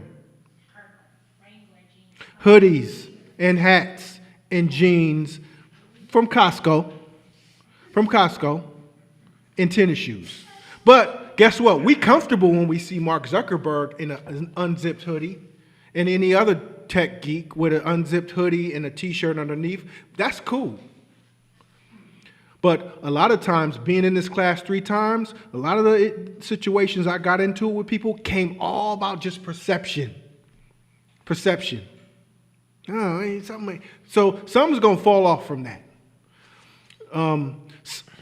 The other piece, the other group that falls off is the I know group. It's the I know group. Half knowledge. I know that. I know. Oh, I read that book. I know that. But the big count says I don't know shit. Yo, you check this out. If you knew it, it would reflect in your lifestyle. If you knew it, it would reflect in your bank account. If you really knew it. Now here's some other shit. But if you really know it, you wouldn't say it. True story. Now, here's the thing. The problem with this group is they're always wanting to learn something new, profound, crazy. Give me something new. Give me the next thing. But true wisdom, game, knowledge, life-changing shit. Some of the most life-changing, profound things come in the most basic words, most basic packages, the most simplest forms. Why? Because again, people know that in order to manipulate you, I could use a long word.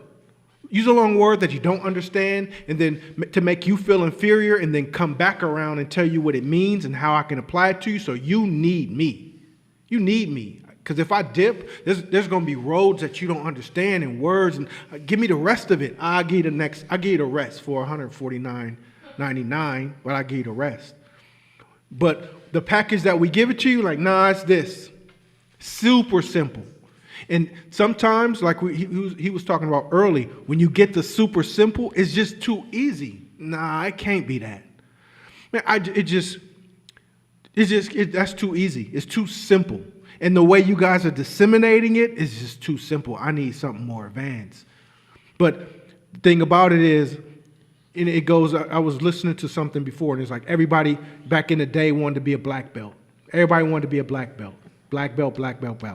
And they go to class to train to be a black belt. But becoming a black belt is only like 8 moves. It's only 8 moves. And they break it up into little belts. But they want to learn something new. Teach me something new. Give me something new. And not realizing, knucklehead, that the black belt is a culmination of all those little basic moves that I was trying to teach you. So the thing about just absorb that for a second. The reason why we dress like this 99.9% of the time is because I've done the work as an entrepreneur I never have to dress how I don't want to dress ever. I don't have to answer to nobody so that they tell me how to dress. I show up to every meeting however the fuck I want, to whoever's sitting in front of me, because we've done the work too. So the fact that we dress like this is even more of a testament to success as an entrepreneur. I don't own a suit. Sorry. Now, if for some reason calamity happens and I have to go to now I have to go back into that robotic phase of like, okay, boss, how do you want me to dress? How do you want me to show up? So as an entrepreneur, shit, I don't got to do that. It's called freedom. We have the freedom to do it. So the question is, how come you get to show up to work like that every day? Teach me. Give me that game. So some of us, the other thing, some people come here looking for motivational and inspirational shit. And let me go back. I cuss. He does. Man, real talk. Now, and some of my language ain't complete, is the king's or queen's English either. However, if you ever watched that interview with Marshawn Lynch, and he says, hey, check this out. To my young sahabs, I need you to take care of your bodies and to take care of that chicken. Now, to some, that flies over. This dude is hella ignorant. See that East Oakland, he can't get it. Bruh ain't spent none of his NFL money yet. And he invests in businesses around Oakland. And he went to Cal Berkeley. Some food for thought. Oh, but he got dreads and he's speaking that tongue. If you bypass the front and get to the knowledge, he's saying, hey, take care of your bodies, young players, while you can. Because the NFL doesn't care about you. So I would advise you now to really invest in your bodies. The second thing is, our careers don't last forever.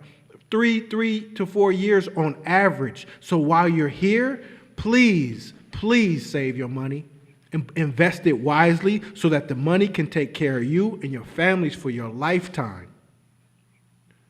That's what he said. That he said it like it's the same thing he said, but the fact that he said it the other way, that's what I'm saying in this class. Get to the nugget. Get to the result. You want to see our report card? You want to know how much money we made last year? How much money did we make during COVID times, the worst times in the last 15 years? How much money did we make? It sucked. It sucked for me. It sucked for him. It sucked for everybody nationally. How much money did we make pre-COVID? That's our conversation piece. And if you can bypass your cognitive distortions about how we look or what we say or how simple it is, then you're going to gain so much from this class. I'm gonna just say two more things real quick about that. I'm gonna go back to the race real quick. Mark, can you go back to the racism one real quick? Another reason I feel we had to make this a black course, because black folks, we think in defense over offense. Our brains run to like what we ain't gonna do as opposed to what we gonna do next. And what we ain't gonna do is because we've been in survival mode. And when you're in survival mode, that's your first line of defense of what I ain't gonna do. That's number one, right? Number two is in this class, we don't do us versus them, meaning white people. We're not gonna have that kind of conversation because who we are changes who they are. Two, I'm not gonna take the lowest common denominator of white folks and change my life. If you found out tomorrow 1 million white people didn't like you, do you realize you have 349 million white people who could be cool with you? Or 300 million white people can be cool with you? But instead we focus on, we have this thing where we tunnel or we spotlight. And when we spotlight, quite often the thing that we're focusing on is irrelevant to our cause. And so what I'm saying to you guys is that we're gonna teach you how to solve our problems. Look, I live in East Oakland still. Nice house, love my neighborhood. No, kind of, like my neighborhood. And white folks ain't coming out there. We can build whatever we want to build. Chicago, South Side, y'all can build whatever you want to build. Bronx, y'all can build whatever y'all want to build. But what happens is that we're watching television and we're traumatizing ourselves and we're building walls in our mind of what we can't do. And we're embracing these limiting beliefs. And so my job is that, look, when you go to these white seminars, they can give you like, hey, you can do A, B, C, D, E, F, G. But they don't know that right now you have walls of trauma built up in your head that can't even see the street to travel down to get to that destination. We got to remove those walls so you can get to the street to implement some of these great ideas. So in the end, we're going to cover that. We're going to integrate the psychology of being black in America and what that's done to you, that you don't even know is happening to you. A lot of things that's happening to you are outside of your conscious mind. Okay, this is what we study. I can prove it to you so many ways. It can make your head spin. Matter of fact, if you have a neuroscience friend, have them tune in and they be like, yep, he's telling the truth. A lot of things that's happening to you is outside of your conscious mind. They're innocent walls being built in your head that you can tear down, but first I have to help you see them. And how do I help you see them? It's by helping give you language to see them. 3, there's no such thing as bad people. We're going to kill that off. Yes, I'm pro-black, but when you live your life, okay, if I say to myself, white people are bad, first of all, that's called synecdoche, which is that you take a small group and you assume the whole. That's not true. There's no such thing. Any race is not bad. But here's another thing too. Let's go a little bit further. Me Too, Black Lives Matter, homophobic behavior.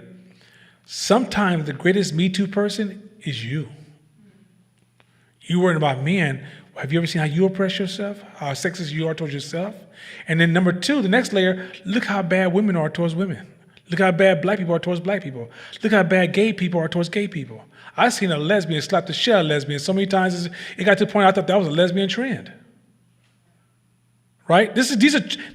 We treat ourselves bad. So before we can start talking about this obstacle of white folks, which I call it just an obstacle, those few that are in our way, they're obstacles, or the mindset of those who believe in that. They're obstacles. But those obstacles are not static, they're movable.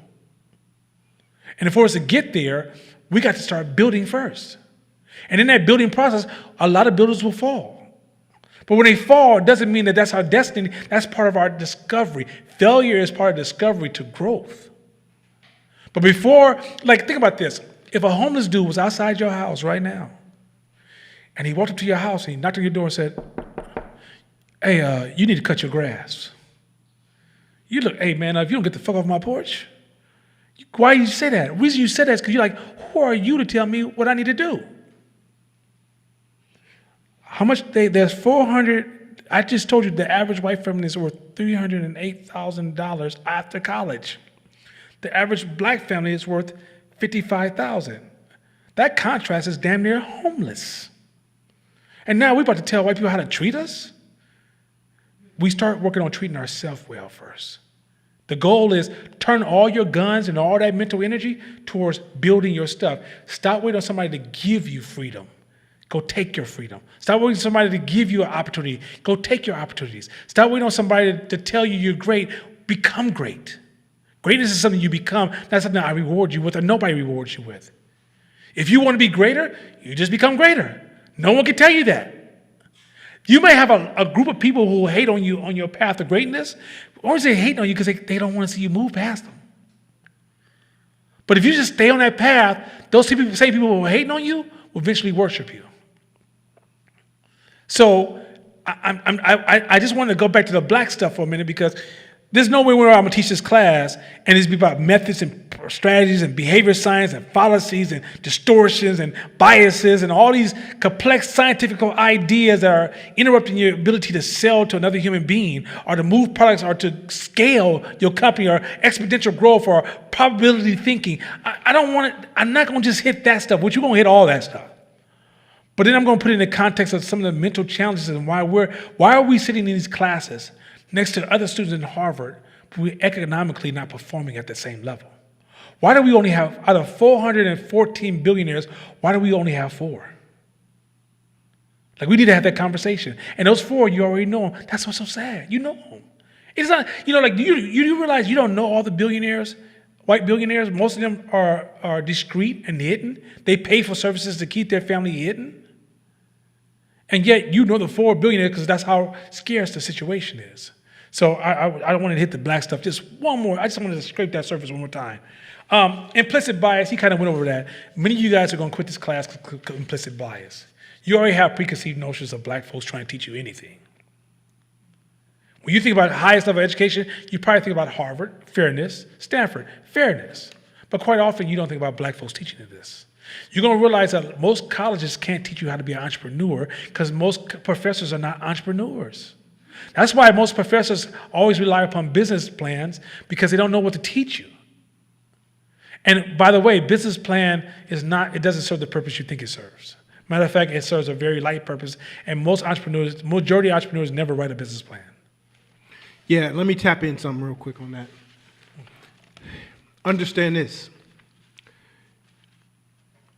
Let's say basketball. In basketball, a lot of times, families with children in the good neighborhoods, in the good cities, they bring their kids out here. They bring their kids out here to get that work. Why? Why do they bring their kids out here to get that work? Basketball is basketball, right? It's because they know that because of the surrounding areas and the culture within Oakland, California, or some tough cities, the struggles that these kids have to grow up with gives them a certain mental toughness that gives them an edge on the court. So the smart thing to do is, instead of having, little Billy continue to play in this league with other third graders from their culture and from their privilege, they bring them down here. And if they bring little Billy young enough, by 6th or 7th grade, little Billy's a dog. He doesn't have the byproduct and the after effect or the byproduct of what happens in the hood, but he got the grit, the toughness, and the skill set from it. So you're talking about, learning from black folks. All black people in this class, or most black people that you encounter that has any form or level of success, that lives in California and is able to take care of themselves and generate more than $17,000 a year, 40, 50, 60, 70, 100, 200, 250 or up, you can't even compare them with somebody with privilege, because the amount of hurdles that they had to go through just to get to that space, that their capacity is bigger, which means you know how much nuggets you can learn from them. You take somebody who grew up in privilege and went to the right school, good situation, very little hiccups in life, and now they get a job and they're making $250 a year. And you get some black kid who grew up from the hood, gunshots, violence, drugs, gang banging, crazy shit every single day, and he figured out a way to survive, be hard when he needed to, be soft when he needed to, run when he needed to, think on his feet, hustle when he needs to, and he had to acquire all these crazy amount of skills to get to a space in life where now he can make $210. So you have a guy making $250 and a guy making $210. Who do you want training you? Who do you want to learn from? Because the amount of heightened awareness you had to have to get to that point is on some Spider-Man shit compared to that guy. Mom took me to school every day. Mom made sure I had a bag of lunch every day. I didn't have at 7th grade, true story, at 7th grade, I was like, shit, Mom, it's bad. Don't worry about it. I'll figure out the lunch. I'll figure out lunch and school clothes just to take that weight off you. So a 12-year-old little boy took that onto himself. So the amount of awareness that you have to have, who do you want to learn from? So like this guy I learned from in terms of you got to look at your trauma and the things you've been through and flip them around. You want to learn from people who have a wider capacity, because shit, you don't like the amount of things that you can grasp from them is on a different level. Well said. Dunning-Kruger effect, we just hit this real fast, you kind of touched this one already. Dunning-Kruger effect is a bias your brain has. Dunning-Kruger effect says that you think you have more skills than you actually have. So, for example, and this happens, I promise you, if you stay with us for a year, I want y'all to watch how many Dunning-Kruger effects are going to come in this class. Where somebody will be like, hey, I'm running into my business, I've been doing da-da-da-da, and I'm going to ask them a couple of simple questions, and I'm going to do these questions that are just going to pierce to their skill level. And they're going to realize, oh, shit, I've been lying to myself. Some of us develop a Dunning-Kruger effect because when you go to work and the supervisor says you're the director over marketing, you think you understand marketing. And then so you quit your job, like, no, I'm going to quit my job and run my own marketing firm, and realize you suck because you was actually living within the title, not the reality. Or let me take it worse. Racism has lowered the bar so low for black people that white people celebrate the low achievers based upon their camera time. So let's say they say, I want to celebrate you because you went to work every day and you started your own business and you sold 400 cupcakes and you made $4,000 in 1 month by yourself with a child. Not telling you that another black woman or another white woman or another any race of woman did the exact same thing and made $4 million. But you'll get that television time. So then you'll go back to your community because we love status, because that's part of our brain. It's not a flaw of black folks. It's a brain issue. All races deal with this. But you love status. And so we go back to our communities, and we can't wait to flaunt our status. And then after we flaunt our status, even though in the beginning we know it's not true, but after a while we kind of hypnotize ourselves. And now we believe it's true. So now we think we that shit. Like there's somebody online right now who's an entrepreneur who's saying, oh, I know this. But if I was looking at their bank account, their performance last year, or if I look at their ability to scale their company, if I look at the amount of people they've been fired, they've lost, the amount of talented employees they lost. If I look at any of their business performance and got into auditing their performance, you don't know. In business, one thing we will tell you from sitting in this position, we are humble to always learn and relearn and learn some more. When you start thinking you start shutting down your curiosity. When you shut down your curiosity, you are rendering yourself ignorant. You are outdated software. You're like version 1.0 in a world we're in version 87. You're about as dumb as it gets because you think you know too much. A real strong entrepreneur is curious. Look, a real strong entrepreneur would see value in just being here to refresh things they think they know already, going, yeah, I do know that. Or I'm glad you brought it to the surface. We have to know so much, such a vast of information, we can't keep it all on the surface at the same time. I can be talking to somebody who took my class the first year. They can say something I said to me. They're like, you remember when you told me this? I'm like, my brain, of course, doesn't. And I'll be like, I forgot about that idea. Shit, I made a mistake over here. The reason you keep entrepreneurs around you all the time is because in your mind, you develop biases. Biases is mental blind spots where you can't see anymore. Like, you go to the doctor and they say, let's see what your blind spots in your eyes. Your brain has mental blind spots. We talked about it earlier about you drive down the street, there's certain things you don't see. When you surround yourself with entrepreneurs, they help you see your mental blind spots. This is the value of being around entrepreneurs. You're in this class to learn and have people protect you from your blindness. Not because you came to submit to the great gurus who are sitting here with our legs crossed over, and when the cameras go off, all kind of lights are going to come in this building from the outside. That's not true. We're about to jump in our cars, go home, and hang out with our families. All right. So that's Dunning Kruger effect is done. Now, I want to talk about choking. That's cold-blooded, Danielle. That's so cold. Danielle's so cold with that one. For those of you at home, I'm sorry for this one. Ooh. And if any Clippers are watching this class, hey, don't get mad at me because you choked. Anyway, point is this. Hey,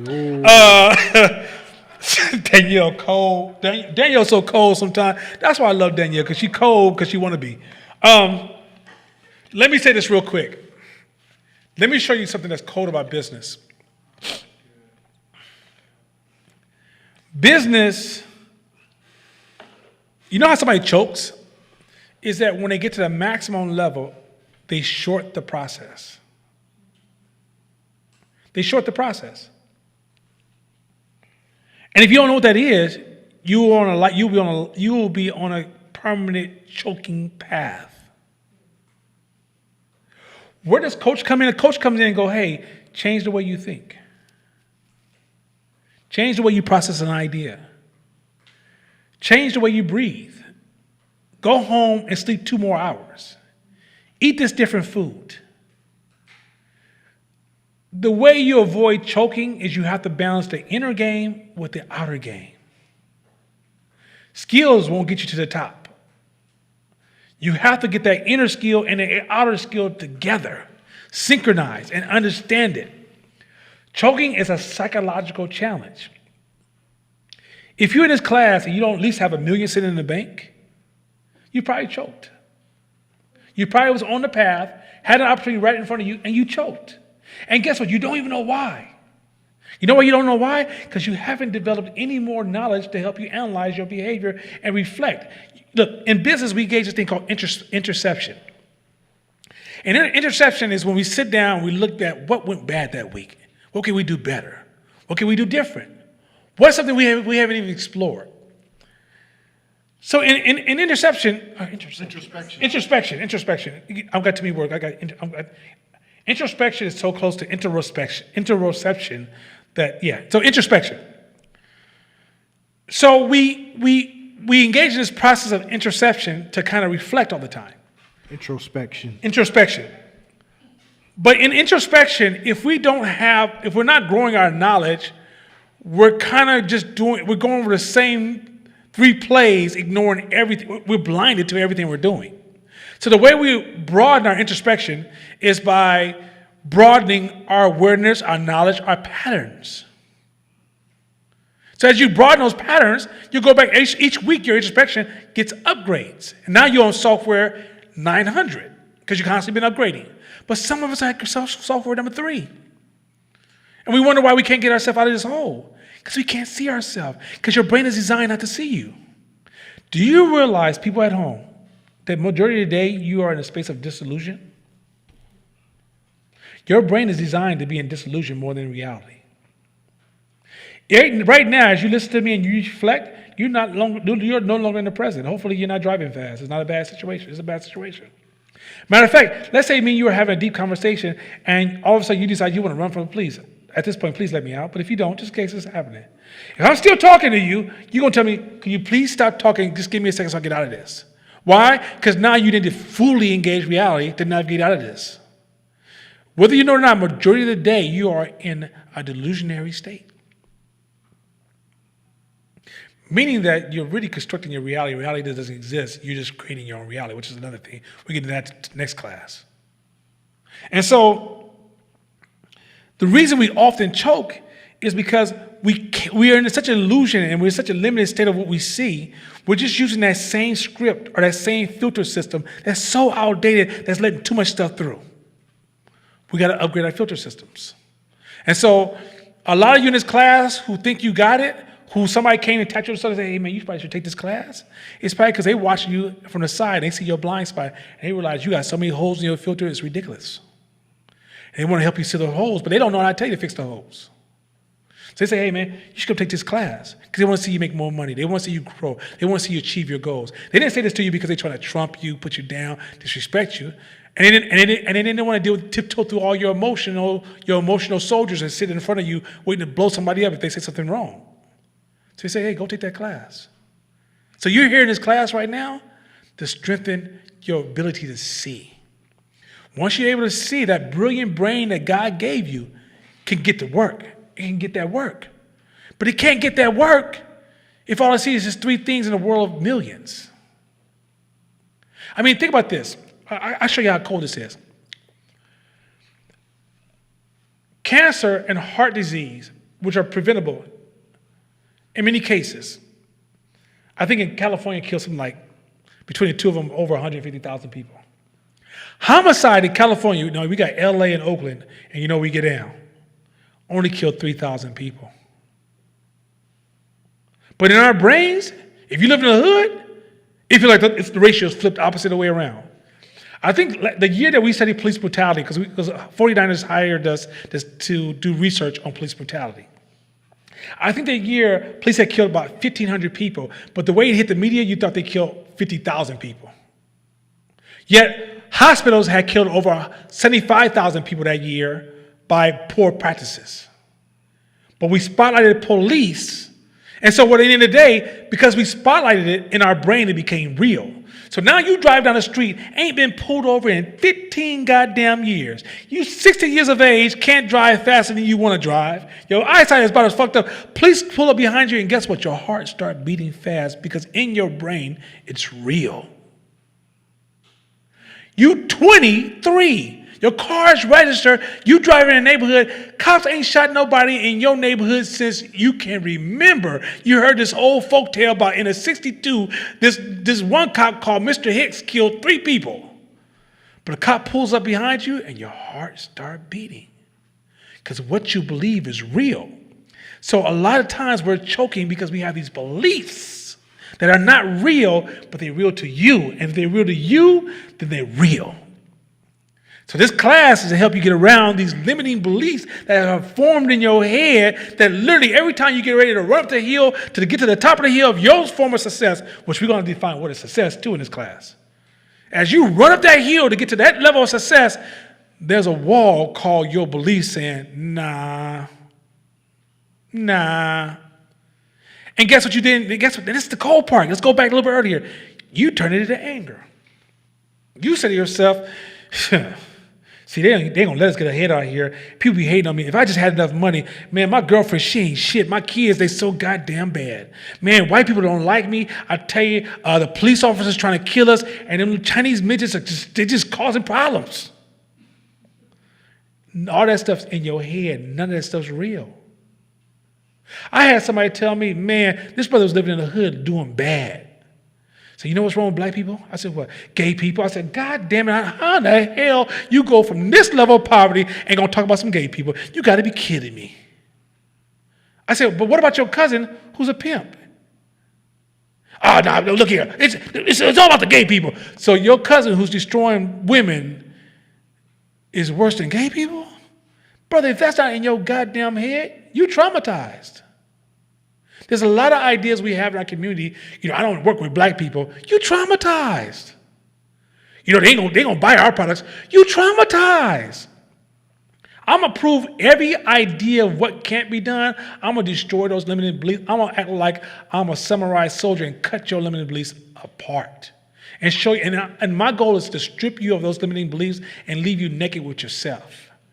And then from there, we're gonna work on putting clothes on you. And clothing your mind, clothing your actions, and moving you in a stronger direction. I got time for one more thing real quick. Okay. Change. Well, this year I talked about change already. I'm going to skip that part. I'm going to come back to some redefining what is business, because I've seen some of you guys are sitting in this class going, why are we learning all this stuff? What's it got to do with business? I'm going to break down business so cold. First of all, just a trailer. Stop separating business from life. And your personal life. There's no such thing. That's a job. Okay? You separate your job from your personal life. Either in theory, that's not true either. But when you run a business, who you are is what's going to show up at that business. Okay. We get to success making you happy next week. And there's 2 questions that I want you guys to write down. Okay. We get to why change is so difficult. You're dedicated to change. You're defining business. Will success make you happy? Oh, I love these pictures. We're even reading to Timothy Galloway. We'll get back to Timothy Galloway next week. We'll open up with that next week. But let me talk about this real quick. This is taken from my man Seth Godin. By the way, we did have us versus them. Always remember, we usually want to go to us versus them. Also, too, once you title somebody, you stop learning about somebody. Look, every race has knowledge. Even your enemies have knowledge. Look, if you're a Democrat, Republicans have got knowledge, and if you're Republican, Democrats have knowledge. Everybody has knowledge. Once you go into us versus them, once you give them a title, you stop learning. Every title you gave around you, you know, these women, these ignorant folks, these whatever these titles you come on, I don't want to get into it because the social justice people are going to go crazy. And by the way, I'm going to teach y'all why I don't like social justice. But the social justice people will go crazy. But the people that you titling, every time you title somebody, it becomes a wall in your mind. And every time you title somebody, after you build up so many walls, you are trapped in your own head. You imprison yourself. So be careful with all that. Every time anything online or in the real world that makes you mad, stop focusing on what you disagree with and try to understand it. Show with curiosity. And that's how you tear down the walls. Okay. There's a question when you get home. Write this question down real quick. Post this up real quick. Make sure this slide is up there. It says, who are you when you are at your absolute best? Before you turn your computer off, just post that for me. And I only want words. Like give me 6 words, 6 to 8 words that says who are you when you are at your absolute best? The second question I want you to answer, by the way, that picture of Beyonce is killing. Black is King. If you haven't seen it, it's one of the most dopest black things I've ever seen in my life. One of the dopest. The second question you want to ask yourself, what words would you like inscribed on your tombstone? Between 6 to 8 words, what words would you like inscribed on your tombstone that talks about you? Now, I want you to answer those questions before you receive this week's podcast. Because in the podcast, you'll see the reason for this lesson. Plus, when you post it, the exercise of you posting it in the comments is when you go back and read other people's comments, it's going to be powerful as hell. Now, this is where I want to get to, and this is where I hope Court jumps in, because this is an area that I think Court is extremely strong in. Court Smith right here, because I might say Court, and sometimes I have a little accent. East Oakland all day. Juggling. So Seth Godin, which is in our industry somebody that we look up to as far as a high performer, and he sets the standards for many of us in our industry. A brilliant man, somebody who's also sensitive to Black folks' condition. A lot of his ideas, when you read some of his book, you think he wrote them for us. I'm like, did you write this for Black folks or other people? But his ideas are so in alignment with a lot of our work. And honestly, I follow a lot of his work. I think he's an amazing person. So Seth Godin highlights that he takes people into his workshops and he asks them to juggle. And when he first asked them to juggle, the balls are just flying everywhere, pause. And it's just a horrible, horrible, horrible experience. And so then Seth says, okay, I'll tell you how, if you want to learn how to juggle, I'm going to teach you how to juggle. So he says, tell you what I want to do. I want you to just throw the ball up in the air until it hits a perfect point. And if you work on just throwing the ball to a perfect point, so you throw it up, if it hits that perfect point, just keep throwing the balls in there, and don't worry about catching it. If it falls on the ground, don't worry about it. Just don't focus. Just worry on throw. Because he says, because when people try to catch it, they'll launch forward. And when they launch forward, they place themselves out of the position to catch the next ball. So Seth says, just throw it up in the air. He goes, and then once people learn how to throw the ball in the air, catching takes care of itself. Here's a lesson. In business, this is a business lesson for today. Too many of us focus on the outcome instead of focus on the practice. Business is about the practice. The only part of business you control is what you practice, not the outcome. Too many of us rush to align with the outcome. I'm a CEO of a company with no money in the bank. You dress up with your suits, your ties. You wear the fancy cologne. You might buy a suit that's more expensive than your bank account. You buy this fancy car because you got to look the look. Right? You might even get your office that you can't afford. There's no furniture in there. You get old computers because you can't buy a new one. At this point, you're trying to master the outcome. Or somebody come to me and say, no, I want to be a trainer. I say, well, how many people have you trained? No, I haven't trained anybody. I'm about to open my first business. Okay, how often do you train? Huh? It's like you're trying to get in the NBA without practice. It's like me and you sit on the couch, and you my partner, we play at the local schoolyard or Mossville Park, for those of y'all not from Oakland. Mossville Park is our famous park out here. And we kind of cool at the park, and I'm like, yo, me and my boy going to NBA. You're like, how often y'all practice? Man, I go on Sunday, I go play basketball with my partners. What? You about to compete against the best of the best? Business is the land of competition.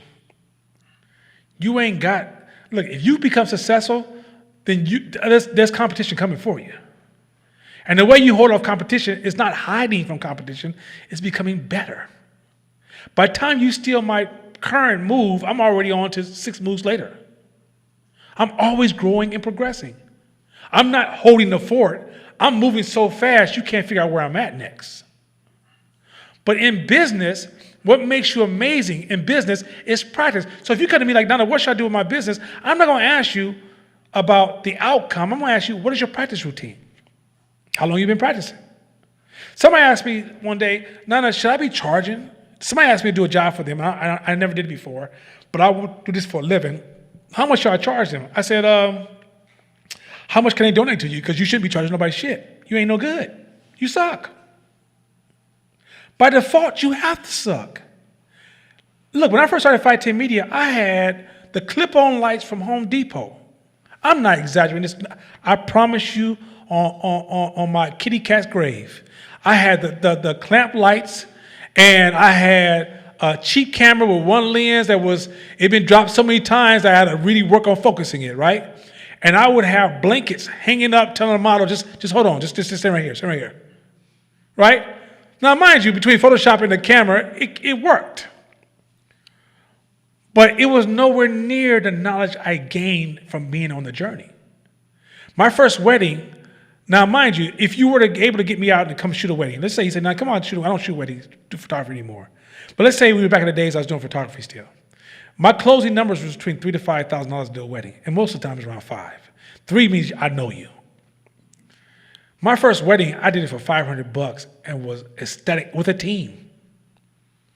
And I told her, I said, "Hey, I can't guarantee no great pictures. But if you wouldn't pay $500 for a wedding photographer, obviously you wasn't looking for a guarantee." And it was one of those weddings where I had to drive all the way down to Monterey and be there for 8 hours for $500. Now, why did I do that? Because they gave me $500 to go to school. And they were my teacher, and they graded me. If I didn't make that customer happy, I failed. I can get a C where they'd be like, "Oh, this is good." And I get an A with, "Whoa."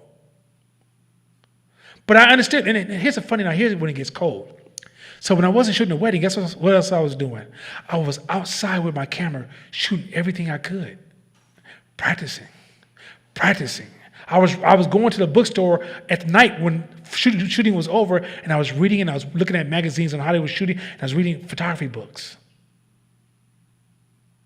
When I decided to convert the company from a design firm to a branding firm, that means I had to study behavior science, psychology, behavior economics, neuroscience.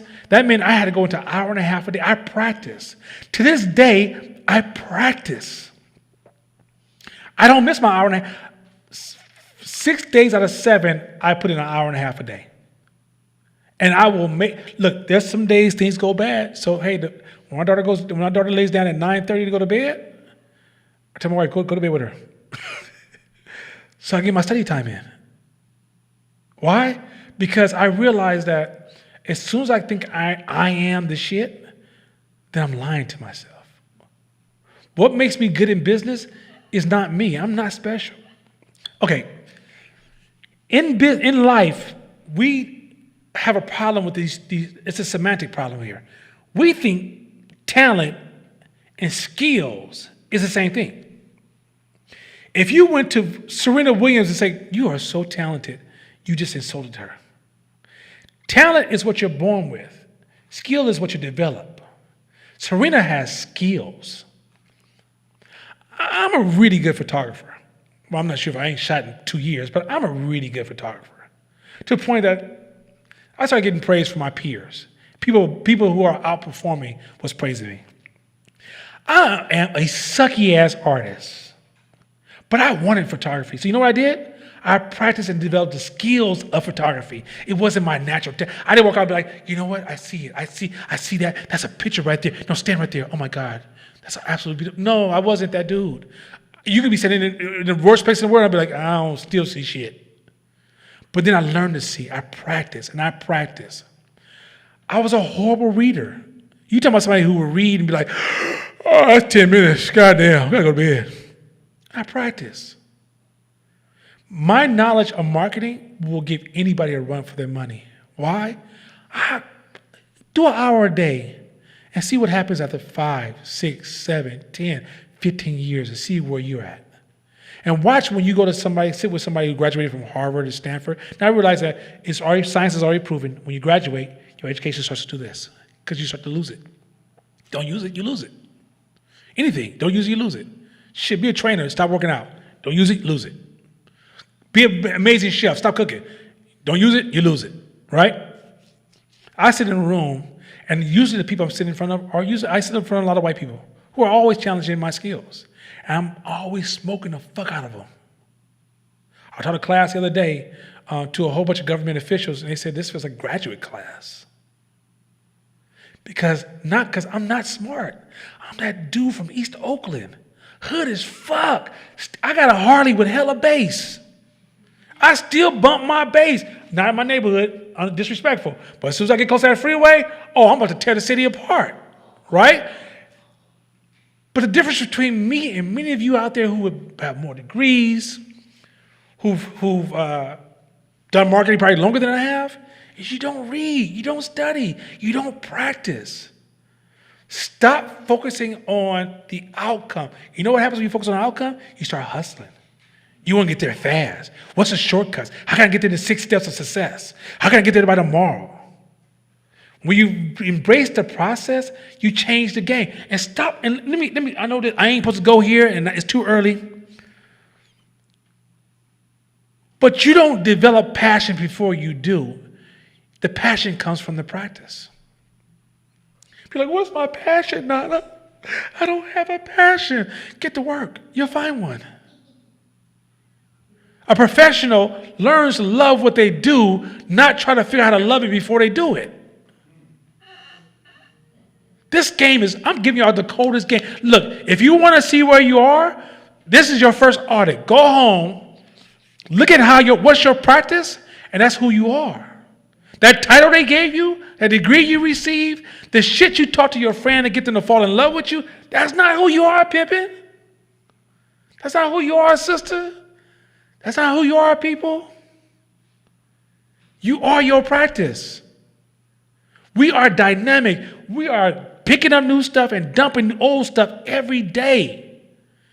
If you learned this, if you sat here and wrote a book with me, and your book was, and your contribution was amazing, if you don't read that book for the next 7 or 8 years, you won't remember what's in the damn book. That is not how your brain works. If you don't practice, you don't become. I'm going to get so cold about practice in the next few weeks that you're going to realize that practice ain't as simple as the word. Like, this ain't, I ever said practice. We talking about practice. No, this is not that kind of situation. You are at your job right now, I feel like it's a dead-end job, because when you go to work, you just do that damn job. You never get in front of your manager where your manager goes, hey, I need to come to you as an expert because I see you practice this. And now because you're the expert, people value you. They respect you differently. But when you don't practice, you get questioned all the time. Then you call it racism. Well, you're a young black girl. How do I know you can do it? See, I get racism sometimes start the meeting. But by the time I get through, the racism is hiding behind the curtains because they don't want to see me no more. I practice speaking this way when I'm in a meeting. Because the language I'm about to use and the words I'm going to command and the knowledge and the glossary I'm going to pull from this mouth and this mind, it's going to give you a run for your money. And here's the thing. If I'm not the smartest person in the room, I'm actually happier. Because today is my treat. 3 is this. I don't go in the room to prove myself. I go in that room to enjoy the company. See, when I practice, I study to show myself approved. That's an old Christian saying, right? But when I walk in that room, my practice speaks for itself. I don't have to show up and prove myself. So now I'm not working from a space that I don't feel like I'm not good enough, right? And because I'm not coming from a space I'm not good enough, I don't have to utter the words, Black Lives Matter. See, when I say Black Lives Matter, I'm looking for somebody to approve me. I don't need that no more. I show up approving myself because of practice I put in. You can say what you want about LeBron. You can say what you want about Jordan. You can say what you want to say about Dennis Rodman. That practice revealed itself. You can say, I don't really like Jordan because he don't dress a certain kind of way. I don't like LeBron because, he whines too much when he gets fouled. That's cool. But he at the top of the game because he practiced. Now, there's somebody on that same court on the bench complaining about the NBA. The NBA is racist. It ain't shit. They hating on me. They don't want to let a black man shine. Blah blah blah. But when you look at his practice routines, you say, well, I don't think it's a race. I think you need to step it up, bro. Practice means that when you, and here's the other thing too. Stop thinking inspiration. I'm gonna let Court have it here. Stop thinking inspiration is going to help you practice. Nobody's inspired to dig up shit. I've never been inspired to mop my floor or take out the trash. If my wife called me and said, Nana, come change this tire, I'm like, oh, I'm so inspired. Pastor Chris, give me inspiration. Can I change that tire? No. Inspiration comes from the engagement of the practice. Inspiration comes when you push yourself past that discomfort and go, wait a minute. Inspiration is when you do what you thought you could never do. Do you know in the back of my head, I never thought I was going to make $1 million? Deep down inside. Not over time, but I'm talking about in 1 year, bow, $1 million. Do you know what that did to me? It inspired me. Oh shit, you can go to 10 million. I told the class last year, let's go for 20 million. Let's cut it out. Where did that inspiration come from? From me practicing doing the work, not from my ego. I'm great, I'm innate. When I walk the streets, I'm humble as hell. If I was a little bit younger and was into some weird shit, I would tattoo humble on my chest. That's just a little bit too much for me. That may hurt a little bit. I don't understand why I would do it anyway. But that's how I move. Now, when you put me in a boardroom, I'm a warrior. I'm chopping. But even when I'm chopping, I'm empathic. I care about what you feel, and I show up to you. I see you as a human being across the table. I take a crisis and turn a crisis into a win. But that's practice. That's nothing about me. Skills, once you understand the value of skills, you start worrying about, are you talented? Are you not talented enough? What somebody said about you? Look, you could be the weakest person in the room. Jordan got cut. Huh? He didn't get furloughed. He got cut. Sit your ass down, go home. They didn't even say, you know what, you just sit around just watching, you could just clean the towels. No, take your ass home. But he built the skills. Some of y'all would have got cut and never picked the basketball up another day of your life. Separate talent from skills. Understand the value is in practice, not the outcome. You got anything you want to talk about?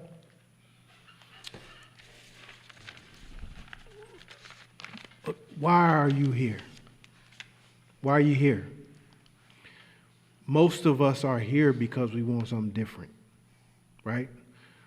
A lot of times the changes that we want to make in our life and in our business, they're not a flash change. Change is hard as fuck, but it's possible and you could do it. But a lot of times how you condition your mind to change, it's conditioning. Another word for conditioning is practice. So if a piano was out of tune and you hit that note and it goes,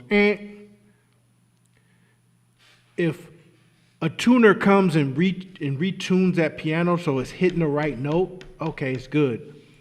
In 40 minutes, you can hit that note and it'll be out of tune again. Why? Because it's been conditioned for so long to be out of tune. Sat there for years, out of tune. So, how do you tune it to where its natural state is in the right tune?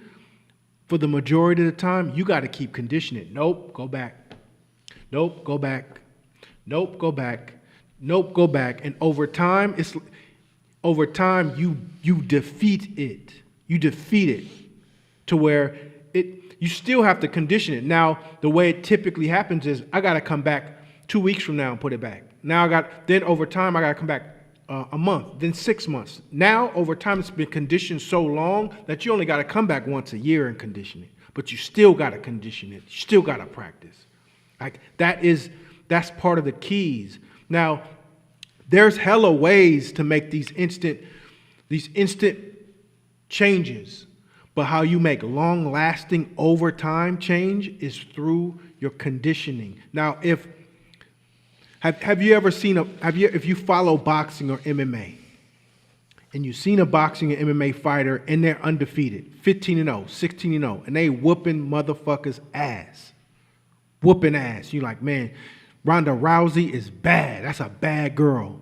It's a bad girl. If they are not used to training in adversity, then when they take that first loss, it's over. It's devastating. Gone. Career never the same. Because that wasn't conditioned into their system. Taking an L wasn't conditioned in. And so they can never come back.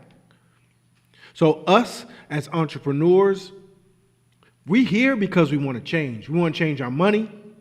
We want to change our life situation, maybe our happiness, our joy, whatever. We're here because we want to change something. And we are fed with so much overnight bullshit. Overnight, 2 steps, weekend, it can happen today. Boom, it's over. Hustle mentality, lottery entrepreneurship, and then the 0.0001% of people who happen to make it and got lucky, and we want to pattern our business model after them. Like, understand, true entrepreneurship works in the full spectrum. It's in the full spectrum, and you need to condition yourself. You need to get, like, when COVID hit in March, if you hadn't gone through adversity in life before, it hit different for you. It hit different for different people. I've ran across people who like, hey, yo, how you doing, bro? Shit, man, I'm from the hood, bro. I'm dealing with it. It's just another thing that I'm working through, but I'm cool. Why? Is he cocky? No. He has conditioned himself and his life in times to deal with adversity like that. And as an entrepreneur, we need all those muscles. How long did you curl up in a ball and cry? How long? Was it a day, a week, 2 weeks, a month, 3 months? Are you still curled up? It could be possible. But understand that the difference between this class and other classes is not going to be, hey, you want success, Chris? I need you to act like it's your last breath. I need you to, if you want it bad enough, like it's your last breath, you're going to get it. The only thing is, how? How do I focus better? How do I do these things? How a lot of these self-help people manipulate us because they use our Dunning-Kruger effect on us. Because we have a natural propensity to take the first piece of something and run with it. So just like if you ever, somebody told you how to get somewhere. They say, hey, can you tell me how to get to the freeway? And they go, yeah, you just make a left on this street and a right and then another left. And because you were only confused about the first part of it, you're like, okay, I got it. And then you hit that first left and you realize there was 2 more streets that they told you. And you're like, fuck, what did they tell me? And now you lost again. Because I gave you the first piece and your brain says, I got it, I know it now. And then you get in there and you didn't. Same thing with self-help. They know how to analyze you and say, Shakina, you don't love yourself, huh? And you're like, no, I don't. See, you need to start loving yourself. And then the first thing your brain says is, he's right, I got it. I need to start loving myself. And then you get home and you're like, how? What's my first step in loving myself? How do I love myself? Fuck that shit. Like, our goal is to give you the how to think.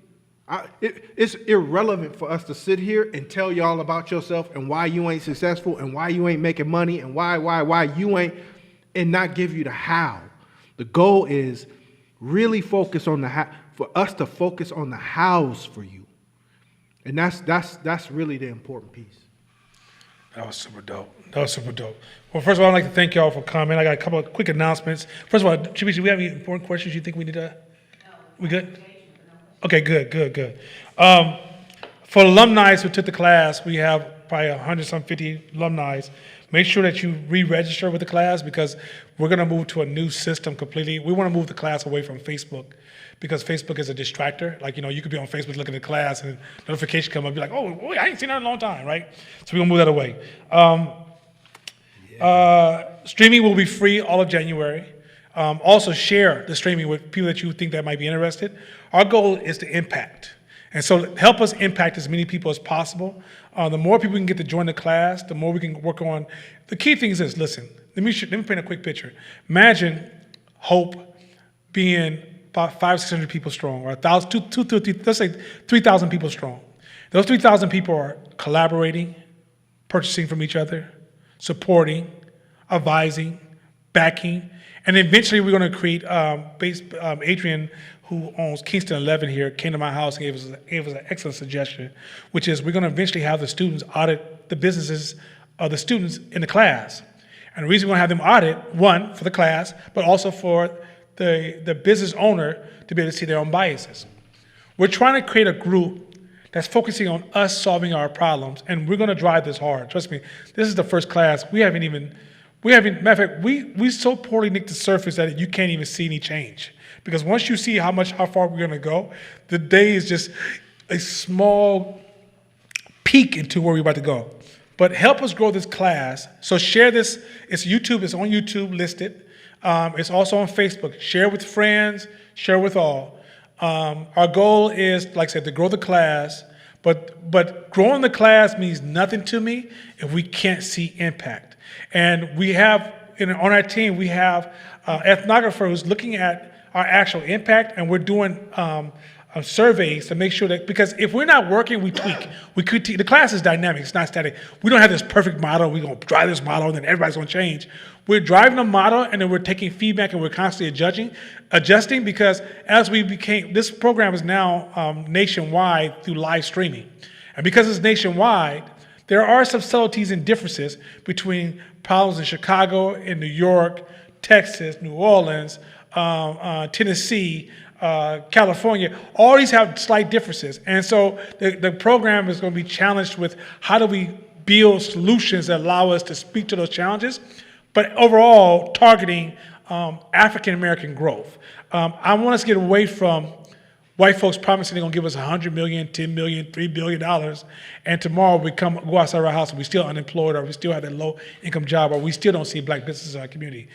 In order for that to happen, it's still going to have to be seeded by us, not by an outside solution. Those of you who have not joined, if this is your first time viewing, or you just kind of stumbled on the video, go to hopefoundation.org, hope, H-O-P-E, foundation.org, and you can sign up for the class. That's where you can sign up for the class. With that being said, I want to say thank you to everybody who showed up. If you have any questions, post your questions in the group. We will consider those questions. Next, we're going to post also, real quick, pull up this one real quick, Code Extraordinary Mind.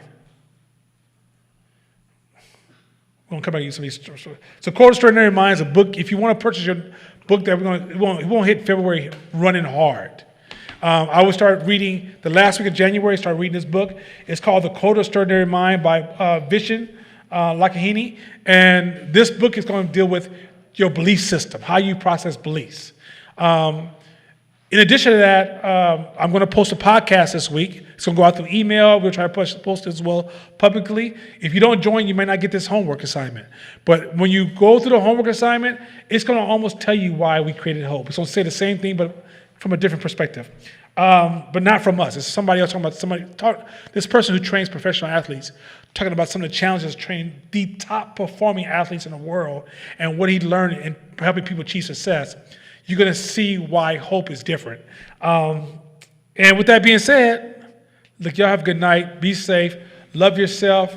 Love you like no one else is going to love you. Because remember, if you don't love yourself, ain't nothing anybody else can do for you. All right, with that being said, peace out, y'all.